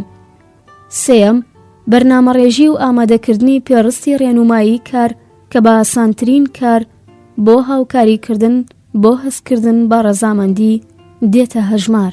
هەرچەندە هەریەک لەم شێوازانە لە شوێنی خۆیاندا کاریگەرن، بەڵام ئەگەر هەمویان بەکار بێنرێن ئاکام و دەرەنجامی چاکتر دەست دەکەوێت. وا دێتە پێشچاو بە بەکارهێنانی یاخود خستنەکاری توانای جەستەیی دەتوانرێت وەک ڕێگە چارەیەک بۆ ڕەهابوون لە فشار بێتە هەژمار و پێویست نییە بۆ دەربازبوون لەم گرفتە سەرقاڵی گۆڕانکاری ڕیشەیی ببن لە شێوازی ژیانتاندا. بە ئاسانی دەتوانن لە قەبارەی چالاکیەکانی ڕۆژانەتاندا زیاد بکەن و بەم شێوەیە دەرباز ببن لە ژێر فشاری وزە و توانە کەڵەکە بووەکانی دەروونتان. بۆ نمونە بە خێراییەکی زۆر پیادەڕەوی بکەن. هەندێک جار دەتوانن بەشێک لە ڕێگەی ماڵ تا شوێنی کارکردنتان بەپێ بڕۆن. مەلەکردن یەکێکە لە چالاکی ئارام و سوود بەخشەکان کە هەستی توانای ئەنجامدانی ئەرک و بەرپرسیارەتیەکانتان بەهێز دەکات. وەرزش بکەن. ئەم هەنگاوە بێجگەلەوەی کە توانای جەستەییتان زیاد دەکات و ماسوولکەکانتان بەهێز دەکات، فشاری ڕۆحی و دەرونیتان کەم دەکاتەوە. چەند چالاکیەکی دیکەش هەن بەپێی حەز و ئارەزووی خۆتان دەتوانن یارمەتیان لێوەربگرن تا هاوکات لەگەڵ بەهێزبوونی هێزی جەستەییدا بە ئەندازەیەکی شیاوی سەرنجدان فشاری ڕۆحی و دەرونیتان کەم ببێتەوە. هەرچەندە چالاکی و بزاوتنی جەستەیی کەمتر بێت، ئەندازەی هەستیاری و کارتێکردنتان زیاد دەکات. تەنانەت ئەگەر هیچ حەز و ئارەزوو بۆ چوونێکتان بەرامبەر بە ئەنجامدانی چالاکیە جەستەییەکان نەبێت، تەنها بەوەی کە ئەنجامی بدەن ئاکام و دەرەنجامە خێراکانی دەبینن. بە درێژەدان بەم کارە بە ئاستێک دەگەن ئەگەر ڕۆژێک بەبێ چالاکی جەستەیی بگوزارێنن، ئەو ڕۆژە بەلاتانەوە پەسەند و شیاوی تەحەمولکردن نییە و بەزوویی هەست بە دڵڕاوکی و نیگەرانی لە ناختاندا دەردەکەوێت. بە کورتی بزانن کە دەبێت چی بکەن. چاوێک بە خۆتاندا بگێڕن و ڕێگەیەک بدۆزنەوە بەبێ هەست بە گوناه و بەبێ دروستکردنی کێشە و سەر ئێشە بۆ خەڵکی. ئەو کاروبارانی کە حەز و ئارەزوتان لێیانە ئەنجامی بدەن. بۆ دەربازبوون لە فشار بەرامبەر ئەنجامدانی ئەرکەکانتان پێداگر بن. پاڵپشتان هەبێت و هەنگاوەکردەیەکانی ڕێڕەوتان بناسن. ئەم کارانە دەبنە هۆی ئەوەی کە بتوانن ئەو بەرپرسیارەتیانی کە حەز و ئارەزوتان لێیانە بە ئاسانی پەسەند بکەن و بەچاکی ئەنجامیان بدەن. لە خۆتان بپرسن: ئایا توانا و لێهاتنەکانی خۆمم هەڵسەنگاندووە؟ ئایا پرسیارم لە خۆم کردووە کە چیم دەوێت؟ ئایا دەتوانم لە بەرامبەردا خوازیە نابەجیەکانی خەڵکەوە نە بڵێم؟ ئایا بۆ گەشتن بە خواستەکانم پێداگر و دامەزراوم لەسەر هەوڵ و کۆششکردن؟ ئایا بۆ کەمکردنەوەی فشار و پەستان چالاک و ڕێک و پێک کار دەکەم؟ ئایا بەر لە ئەنجامدان و هەر لە سەرتاوە بەرامبەر بارکەکانم هەست بە بەرپرسیارەتی دەکەم؟ کاروبارتان چاکتر دەبێت ئەگەر ڕێزگرتن لە خۆ و نرخدانان بۆ خۆتان زیاد بکەن. بەوردی دەستنیشانی بکەن کە چیتان دەوێت. فێر بن کە بە ئارامی و لە سەرخۆی و شێلگیرانە نە بڵێن. لەگەڵ بوونی هەموو ئەو کۆسپانی کە لەبەر پێتاندان هەوڵ بدەن بە ئامانجتان بگەن. لەو شێوازانی کە لەگەڵ هەلو مەرجی ئێوەدا دەگونجێن بۆ کەمکردنەوەی فشار و پەستان سوود وەرگرن. وا هەست بکەن کە هەموو هەلو مەرجەکان بە پێی ویستی ئێوەن. ئازیزانم، تەمەناکەم هەمیشە هەنگاوەکانتان بێگرفت بن. لێرەدا هاتمە کۆتایی خوێندنەوەی بەشی 4. هاوڕێم بن بۆ بەشی 5. ئازیزانی من، لەگەڵم بن بۆ خوێندنەوەی بەشی 5 لە کتێبی چۆنیەتی خۆبەڕێوەبردن لاپەڕە 45 بە ناونیشانی پەیوەندی لەگەڵ کەسانی دیکەدا. ئەنجامدانی زۆربەی چالاکیەکان پێویستی بە ئەنجامدانی پەیوەندی بەهێزە لەگەڵ کەسانی دیکەدا. سەرقاڵی هەر جۆرە کارێک بن. کارکردن بە ئامێری هونەری، چاودێری کرێکاران، بەڕێوەبردنی خێزان یان کاری کەسی و تایبەتی. ئاتاج و نیازمەندن کە بۆ گەشتن بە ئامانجەکانتان لەگەڵ خەڵکی دیکەدا سەر و کار و تێکەڵیتان ببێت. ئەلبەتە بۆ دروستکردنی پەیوەندی لەگەڵ کەسانی دیکەدا ناتوانرێ شێوازێکی یەکسان بەکار بێنرێ، بەڵکو بە گونجان لەگەڵ تایبەتمەندی و هەلومەرجی هەر گروپێک لە خەڵکی دەبێت شێوازی جیاواز هەڵبژێرن. گونجان و پێکەوەکران لەگەڵ خەڵکدا کارامای لێهاتنێکە کە هەندێک تێیدا زیاتر سەرکەوتوترن. بەڵام بەردەوام لە بیرتان بێت تەنها فاکتەری نەگۆڕ کە لە هەموو پەیوەندیەکان لەگەڵ کەسانی دیکەدا ئاکام و دەرئەنجامێکی خوازرا و گونجاو بەرهەم دێنێت خودی خۆتانن. هەنگاوی سەرەکی بە مەبەستی چاکردنی پەیوەندی لەگەڵ خەڵکدا هەڵسەنگاندنی دید و بۆ چوونی خۆتانە بەرامبەر بە کەسانی دیکە. لەبارەی کەسانی دیکەوە چۆن بیر دەکەنەوە؟ هەر تاکێک لەبارەی کەسانێکەوە کە لە دەوروبەریدان و کار و چالاکی ئەنجام دەدەن دید و بۆچوونی تایبەتیان هەیە. ئەلبەتە کەسانی دیکەش بەم شێوەیەن و دید و بۆچوونی تایبەتی خۆیان هەیە بەرامبەر بە خەڵکی. بەڵگەنەویستە کە ڕەفتاری ئێوە لەگەڵ کەسانی دیکەدا شێوازێکە کە لەسەرە و بنچینەی دید و بۆچوونی جیاواز دروست دەبن. بە دەربڕینێکی سادەتر لەوانەیە بەم شێوەیە خۆتان هەڵسەنگێنن. تاکێکی هێژا و بەڕێز کە بەردەوام هەوڵ دەدات خاوەنی چاکترین هەڵس و کەوت بێت، من لە بارودۆخێکی چاکدام. تاکێکی بەدبەخت کە هیچ سوودێک لە ژیانی نابات، من لە بارودۆخێکی چاکدانیم. لەوانەیە خەڵکیش بەم شێوەیە هەڵسەنگێنن. خەڵکێکی هێژا و بەڕێز کە بە شێوەیەکی شایستە و شیاو ڕەفتار دەکەن، ئەوان لە بارودۆخێکی چاکدان. خەڵکێک کە شیاوی متمانە پێکردن نین کە ڕەفتاری گونجاویان نییە لەگەڵ خەڵکێکدا، ئەوان لە بارودۆخێکی چاکدانین. لەسەرم بنچینەیە دەردەکەوێت کە 4 دید و بۆچوون هەیە. ئەم باس و بەشە زۆر گرنگە، چونکە لە بواری پەیوەندی و هاوکاری ئێوە لەگەڵ کەسانی دیکەدا، کاریگەر یەک، من چاک نیم، خەڵکی دیکە چاکن. کەسانێک کە خاوەنی وەها هەستێکن ناتوانن دەست لە هیچ کارێک بدەن و ئەگەر هەنگاوێکیش بنێن کارەکەیان پڕ دەبێت لە هەڵە و ناتەواوی.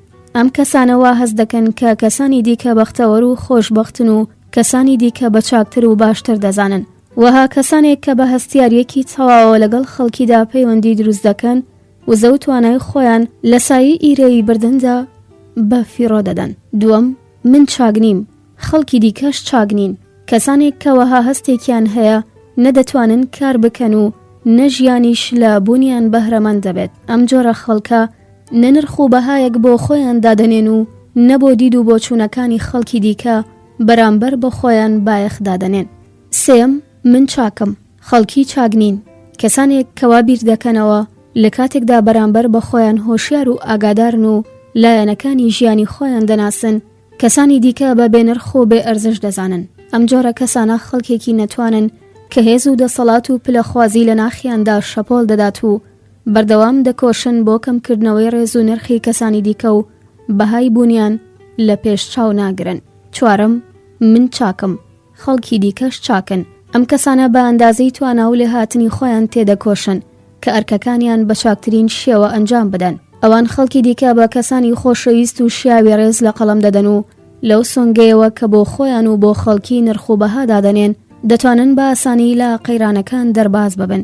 وەها کەسانێک کە بە زۆری بیر دەکەنەوە کێشە و گرفت و کەم و کورتیەکانی خەڵکی چارەسەر و ئاراستە بکەن. ئەم کەسانە بە چاکی دەتوانن لە نێوان ڕەفتاری نادروست و کەسی نادروستدا جیاوازی بکەن. چاکترین دید و بۆچوون هەڵبژێرن. چاکترین دید و بۆچوون ئەوەیە کە خۆمان و خەڵکی لە شوێن و پایەکی چاکدا هەڵسەنگێنین. ئەم دید و بۆچوونە دەبێتە هۆی ئەوەی کە لە پەیوەندی پۆزیتیڤ و بنیاتنەری نێوان تاکەکاندا ڕێزی بەرامبەر نزیک بوونەوە دروست ببێت. لەوانەیە بپرسن بۆچی هەموو خەڵکی وەها دید و بۆچوونێکیان نییە، بەڵام واقعی لەگەڵ ئەوەی کە دەمانەوەی زۆر جیاوازە. دەبێ هەمیشە بە مەبەستی بەرجەستەکردنی پەیوەندی گونجا و کۆشش بکەن. کاتێک ڕۆژێکی ناخۆش دەگوزارێنن وەگەوەی بڵێ هەموو شتێک هاتوونەتە مەیدانی جەنگەوە بۆتان، خۆ بەخۆ دید و بۆچوونی دیکە پەیدا دەکەن. دید و بۆچوونەکانمان کاردانەوەی ئەزمونە پێشینەکانمان و یان ئاکام و دەرەنجامی ئەو ڕووداوانن کە ئەمێستا دەست بە یەخەین لەگەڵیاندا. ئەگەر بەرامبەر بە ژیان و خەڵکی دید و بۆچوونی نێگەتیڤیتان پەیدا کردووە، لەبیرتان نەچێت کە بەردەوام ئەگەری گۆڕانکاری و چاکسازی دید و بۆچوونەکەتان هەیە. هەمیشە دەتوانن دید و بۆچوونێکی شیا و گونجاو پەیدا بکەن و بەرامبەر بە خۆتان و خەڵکی ڕەزامەندی نیشان بدەن. هەرچەندە لەوانەیە ئەوان ڕۆژگارێکی ناخۆشیان لە پێشچاوتان وێنە کێشا بێت. باڵبژاردننی چاکترین دید و بۆچوون دەتوانن زاڵ ببن بەسەر خۆتاندا. بەدەستەواژەیەکی دیکە لەبری ئەوەی کە حاڵ و مەرجی دەرەکی بەسەرتاندا زاڵ ببێت، حکومتان بکات خۆتان کارەکان لە ئاستۆ بگرن. هێزی ڕەفتارتان لە میانی ڕەفتار و پەیوەندیتان لەگەڵ خەڵکیدا ئەودەم خەڵکی لەبارەی ئەوەی کە لە بیرروهۆش و هەستاندا دەگوزارێت بە چاکی حکم دەدەن. ڕەفتارێک دەیگرنە بەر دەبێتە هۆی دەرکەوتن و سەرهەڵدانی چەند پەرچەکرداری لە هەمان شێوە لەلایەن کەسانی دیکەوە بەرامبەر بە ئێوە. بە دەربڕینێکی سادەتر، ئەگەر کەسێکی میهرەبان و ڕازگۆ بن، زۆرێک لە خەڵکی هەر بەم شێوەیە ڕەفتارتان لەگەڵدا دەکەن. بە پێچەوانەوە ئەگەر کەسێکی خۆ بە گەورەزان و پەرێشان بن، زۆرێک نابات کە کەسانی چواردەوریش هەمان ڕەفتار دەگرنە بەر لەگەڵتاندا. بە هەمان شێوە کە دەتانەوێت لەگەڵتاندا هەڵس و کەوت بکەن، لەگەڵ خەڵکی داوەها ڕەفتار بکەن و هەڵس و کەوت بنوێنن. بەکاربردنی ئەم شێوازە ئەگەرچی بە سادە و ساکار دێتە پێشچاو، بەڵام لە کرداردا زۆر ئاسان نییە. هیچ کاتێک نابێت فەرامۆش بکەن کە ڕەفتارەکانتان پرچە کرداری تەواو نەبوو بێ ئەندازەی بە شوێنەوەیە. بە کورتی بەسەر ڕەفتارتاندا زاڵ بن. بۆەوەی کە پەیوەندی پۆزتیڤانەتان لەگەڵ کەسانی دیکەدا بێت دەبێت ڕەفتارەکانتان بخەنە ژێر چاودێریەوە. شێوازی ڕەفتارتان لەگەڵ خەڵکیدا پەیوەستە بە شێوازی بیرکردنەوەتانەوە لەمەڕ ئەوانەوە. شێوازێک کە دەیگرنە بەر بۆ پەیوەندی لەگەڵ خەڵکیدا لە چۆنیەتی ڕەفتاری ئەوان لەگەڵ ئێوەدا کاریگەری ڕاستەوخۆی هەیە. دەبێت لە وزە و توانایی هەبوو لە ڕەفتارتان و کاریگەری لە سەرجۆر و پەیوەندیتان لەگەڵ خەڵکیدا هۆشیار و ئاگادار بن. لە خۆتان بپرسن لەبارەی شێوازی ڕەفتارتان لەگەڵ خەڵکیدا بیر بکەنەوە و وەڵامی ئەم پرسیارانە بدەنەوە. ئایا پێویستە پەیوەندیم لەگەڵ کەسانی دیکەدا چاک بێت؟ ئایا لەو جۆرە شێوازانەی کە دەتوانم لە ڕەفتار لەگەڵ خەڵکیدا بەکاریان ببەم ئاگادارم؟ ئایا لەسەرە و بڕیارم کە هەم من و هەم خەڵکی چاکین؟ ئایا دەزانم چ شتانێک لە ڕەفتاری کەسانی دیکە لەگەڵمدا کاریگەرن؟ ئایا دەزانم ڕەفتاری من چه کاریگەریەک دەکاتە سەر پەرچەکردارەکانی خەڵکی؟ کاروبارتان چاکتر دەبێت ئەگەر شێوازێک هەڵبژێرن کە ببێتە هۆی ئەوەی کە ڕێز بۆ خۆتان و خەڵکیدا بنێن، دید و بۆچۆنی خۆتان هەڵسەنگێنن. ئاگایانە و هۆشیارانە هەوڵ بدەن کە دەستان بەم دید و بۆچوونە بگات. من و خەڵکی هەردووکمان چاکی. بزانن کە لە ڕەفتارتاندا وزە و توانایەک شاراوەتەوە کە کاریگەر دەبێت لەسەر پەرچەکردارەکانی خەڵکی بەرامبەرتان. بزانن کە کار لەگەڵ کەسانی دیکەدا ئاسانتر و بەرهەم دەرترە. ئازیزانم، بە هیوام ئێمە هەمومان لە ناخی خۆماندا چاک بین. ئەو کات تۆوی چاکە لە باخچەی هەموو ئادەمیەکاندا دەچێنین. سپاس بۆ ئێوە کە تا کۆتایی خوێندنەوەی بەشی پێنجەم لەگەڵ منمانەوە. هاوڕێم بن بۆ بەشی شەشەم و کۆتایی لە کتێبی چۆنیەتی خۆ بۆ ڕێوەبردن.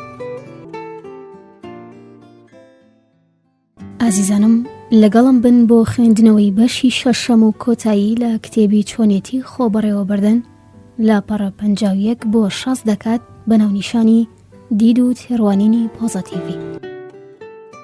دەبێ بتوانن شێوازە فکر و بیرێکی پۆزەتیڤی بۆ خۆتان دەستنیشان بکەن. ئەگەر دەتانەوێ بیرۆکە و بۆچوونێکی پۆزەتیڤانەتان هەبێ، دەبێ زۆرێک لە هەستە ناپەسەندەکانتان کە بوونێتە کۆسپ و ڕێگری گەشەکردن و بەر و کەماڵچوونتان لە لاپەڕەی ژیانتان پاکیان بکەنەوە و لایەن ببەن. بۆ نمونە دەتوانن هێدی و لەسەرخۆ بن و بچنەوە بە بابەتە پێشوەکانتاندا تا ئەو پەرچەکردارانی کە بە هۆی ڕەفتارتانەوە ئەنجامتان داون بیرتان بکەونەوە. لە کاتی خەشم و تووڕەییدا قسەتان کاریگەر نابێت، هەرچەندە قسەکەتان لۆژیکی بێت. هەندێشت لەبیر بکەن ئەگەر مۆڵەت بە خۆتان بدەن کە تۆڵە بسێنەوە لە کەسێک کە بووەتە هۆی ئەشکەنجە و ئازاردانتان، ئەوە کارێکە هانی ئەو کەسە دەدەن کە ئەشکەنجە و ئازاردانەکەی زیاتر بکات. کاتێک بیر و هۆشتان ڕوبەڕوو دەبێتەوە لەگەڵ وەها بابەتێکدا، هەوڵ بدەن بە بیرکردنەوە لە بابەتێکی شپرزە و پەرێشان و نیگەران مەکەن. گەشبین و جودابین بن. ئەگەر کەسێکیان شتێکتان خۆش ناوێت، هەوڵ بدەن کە لە هەمان کەزیان لە هەمان شتدا تایبەتمەندیەکی نوێ بدۆزنەوە کە سەرنجتان بۆ لای خۆی ڕاکێشێت. ئارام و ئاسوودە بن. ئەگەر شتێکتانیان بابەتێک لە پێش چاوتان سەخت و دژوارە، ئەوە بیگۆڕن و سەرقاڵی شتێکی تر بن. لە ماوەیەکی کورتا دەردەکەوێ کە لەگەڵ مەسەلەکانی دەوروبەرتاندا هەرچەندە ئاسوودەن تا ئەو جێی کە هەندێجار دەگونجێت و پێک دێن لەگەڵ بابەتی سەخت و دژواردا. وەک هەلو فرسەتێک لەگەڵ گرفتەکاندا مامەڵە بکەن. بە گرتنەبەری ئەم شێوازە بۆتان دەردەکەوێت کە لە دڵی گرفتەکانەوە دەتوانرێ بە ئاکام و دەرەنجامی چاک و پۆزەتیڤی بگەن. ئەگەر بەردەوام پتەو بن و وەگیایەک بەرگەی سەرما و وەرزی سەهۆڵبەندان دەگرێت بگونجێن لەگەڵ گەرما و سەرمای ژیاندا، بە تەواوی وجودتان تێدەگەن کە گونجان و پێکاتن لەگەڵ ژیاندا زۆر سادە و چێژدارە. ئەم جۆرە تێڕوانینە لە ڕێگەی ڕەفتارە پۆزەتیڤەکانەوە ئەزمون و تاقیب بکەنەوە. بۆ نمونە، کاتێک هەست بە دڵڕاوکی و پەرێشانی و نائومێدی دەکەن، کتێب بخوێننەوە، گوێ لە مۆسیقا بگرن و تەلەفۆن بۆ یەکێک لە هاوڵەکانتان بکەن.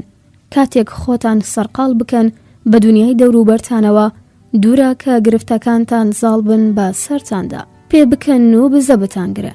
کەمتر کەسانێک هەن کە بە بزە و پێکەنین با خواست و ئارەزوەکانیان نەگەیشتە بن و بزە و پێکەنین تەنها نابێتە هۆی بەهێزکردنی هەستەکانی دۆستایەتی، بەڵکو لە کاتی بزە و پێکەنیندا شتێ لە خەم و پەرێشانیەکانی دەروونتان پاک دەکاتەوە. بەم شێوەیە هەستێکی خۆش بەرامبەر بە خۆتان لە دەروونتان دروست دەبێت. ئەگەر بەرامبەر بە دۆستان و ماڵ و خێزانتان متمانەتان نییە لە پەیجۆی پزیشکێکی دەرونی ئەزمونداردا بن. لەم بوارەدا بتوانن لەبارەی باس و بابەتی گرنگ و بەسوود قسە بکەن و پزیشکە دەرونیەکە لە ماوەیەکی کەمدا یارمەتیتان دەدات کە لەسەر بنچینەی بەرنامەیەکی کردەیی سەرقاڵی چارەسەری گرفتەکانتان بن.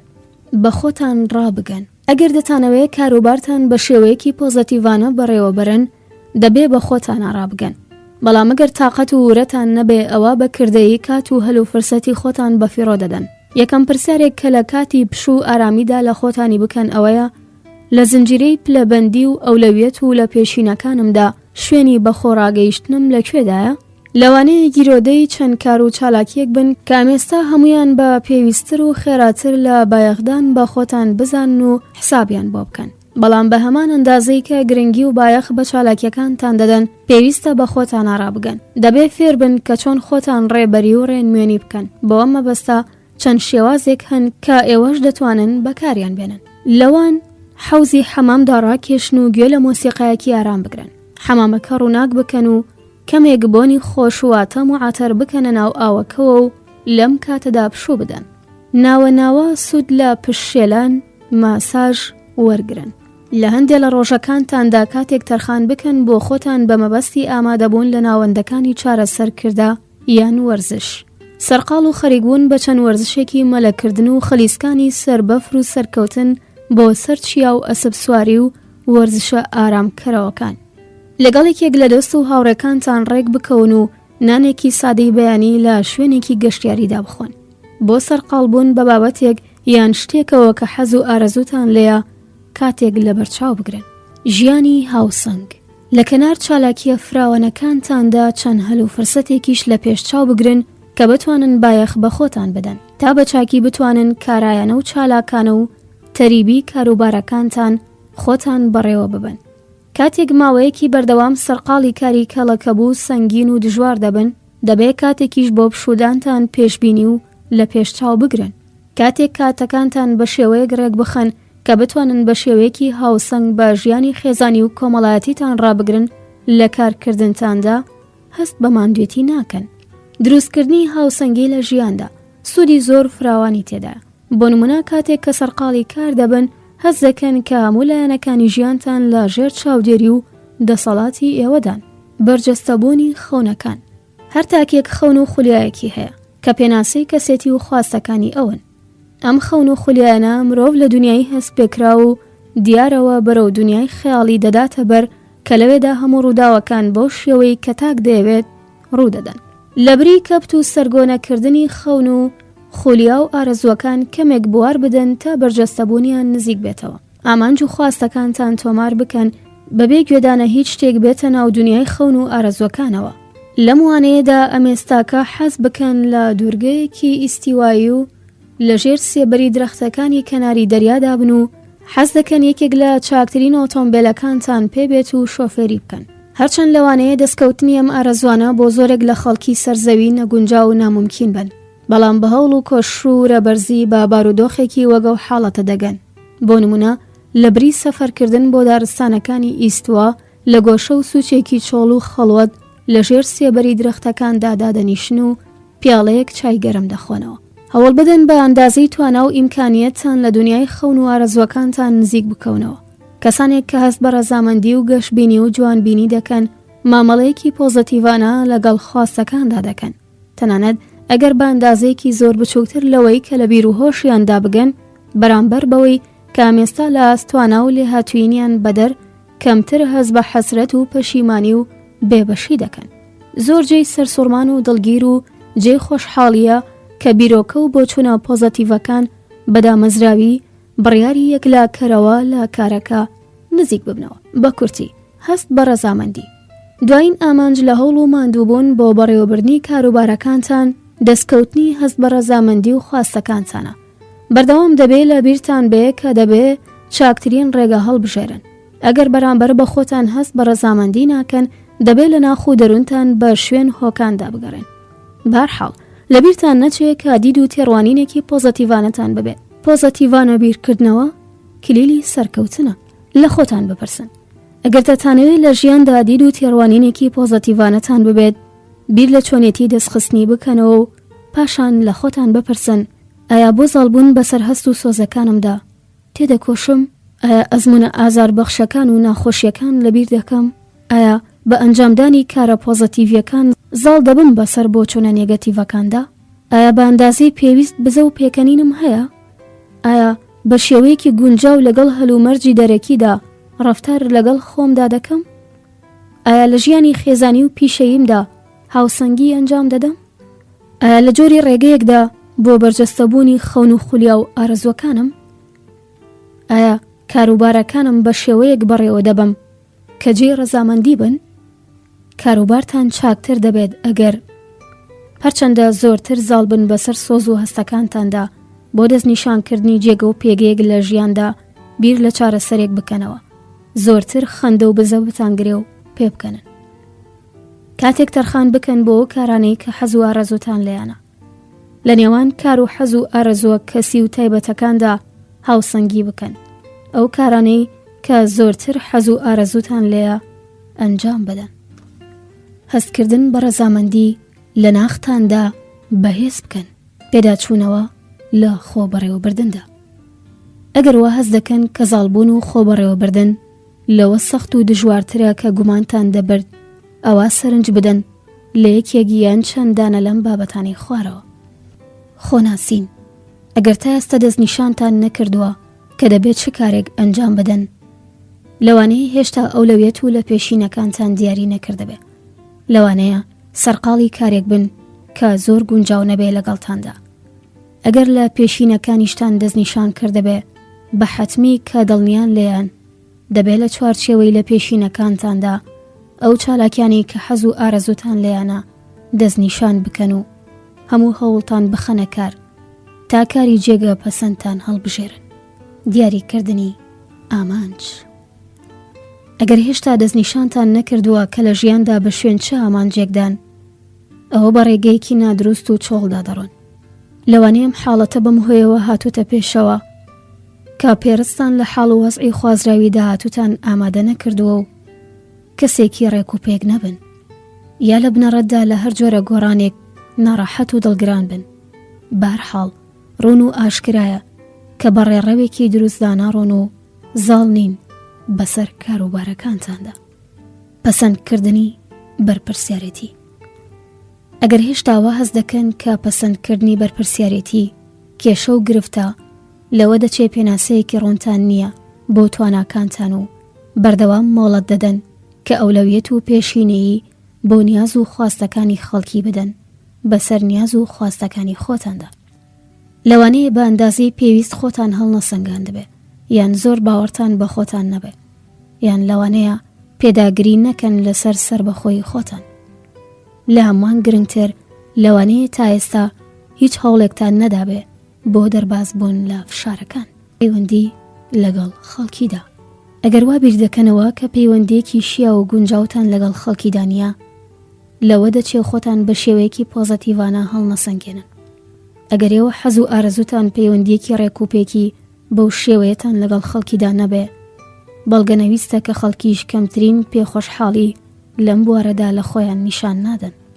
ئەگەر تا ئێستا پێیتان بەهێز و وزەیەک کە لە ڕەفتارتاندایە نەبردووە، ئەوە بە دڵنیاییەوە نازانن دەتوانن کاریگەری بکەنە سەر خەڵکی.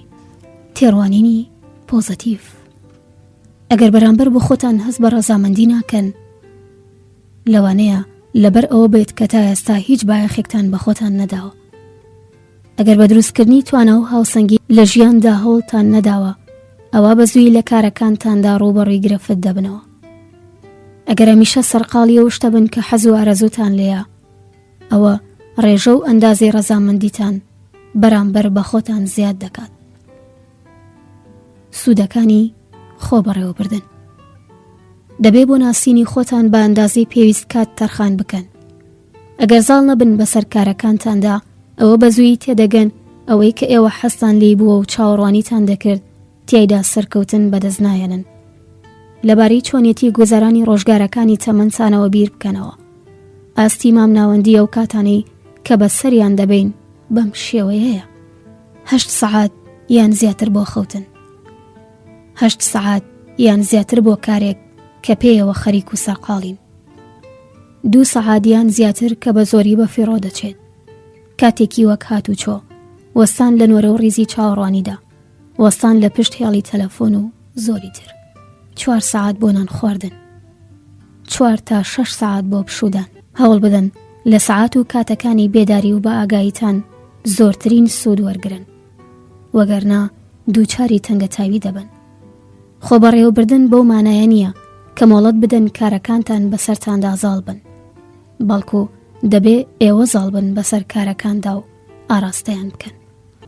ئەگەر لە بیری بەرجەستەکردنی حەز و ئارەزوویەکدان، ئەوە بەو واتایە نییە کە بە زوویی پێی دەگەن و دەیبینن.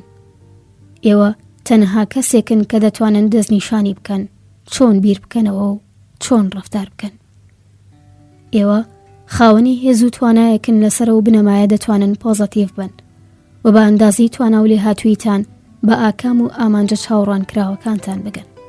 خۆ بەڕێوەبردن شێوازێکی بەسوودە کە دەتوانن بە چاکترین شێوە لە هەموو بوار و لایەنەکانی ژیانتاندا سوودی لێوەرگرن. سوودی لێ. خۆشەویستانی من، دەخوازم توانی بێتم پەیامی ئەم کتێبە وارک و ماندوو بۆنی نووسەر پاشان وەرگێڕەکە بگەێنم بە ئێوە. دەخوازم لە کۆتاییدا هەمومان ئەم پرسیارانە لە خۆمان بکەین کە لە هەر بەشێکی کتێبەکەدا ئاراستەمان کرا. من داهاتوێکی باش بۆ هەمووتانە خوازم، تەمەنای تەندروستێکی باشتان بۆکەم. لە ئاسوودەییدا بن، لە کتێبێکی دیکەدا بە یەک دەگەینەوە. بە هیوای دیدار.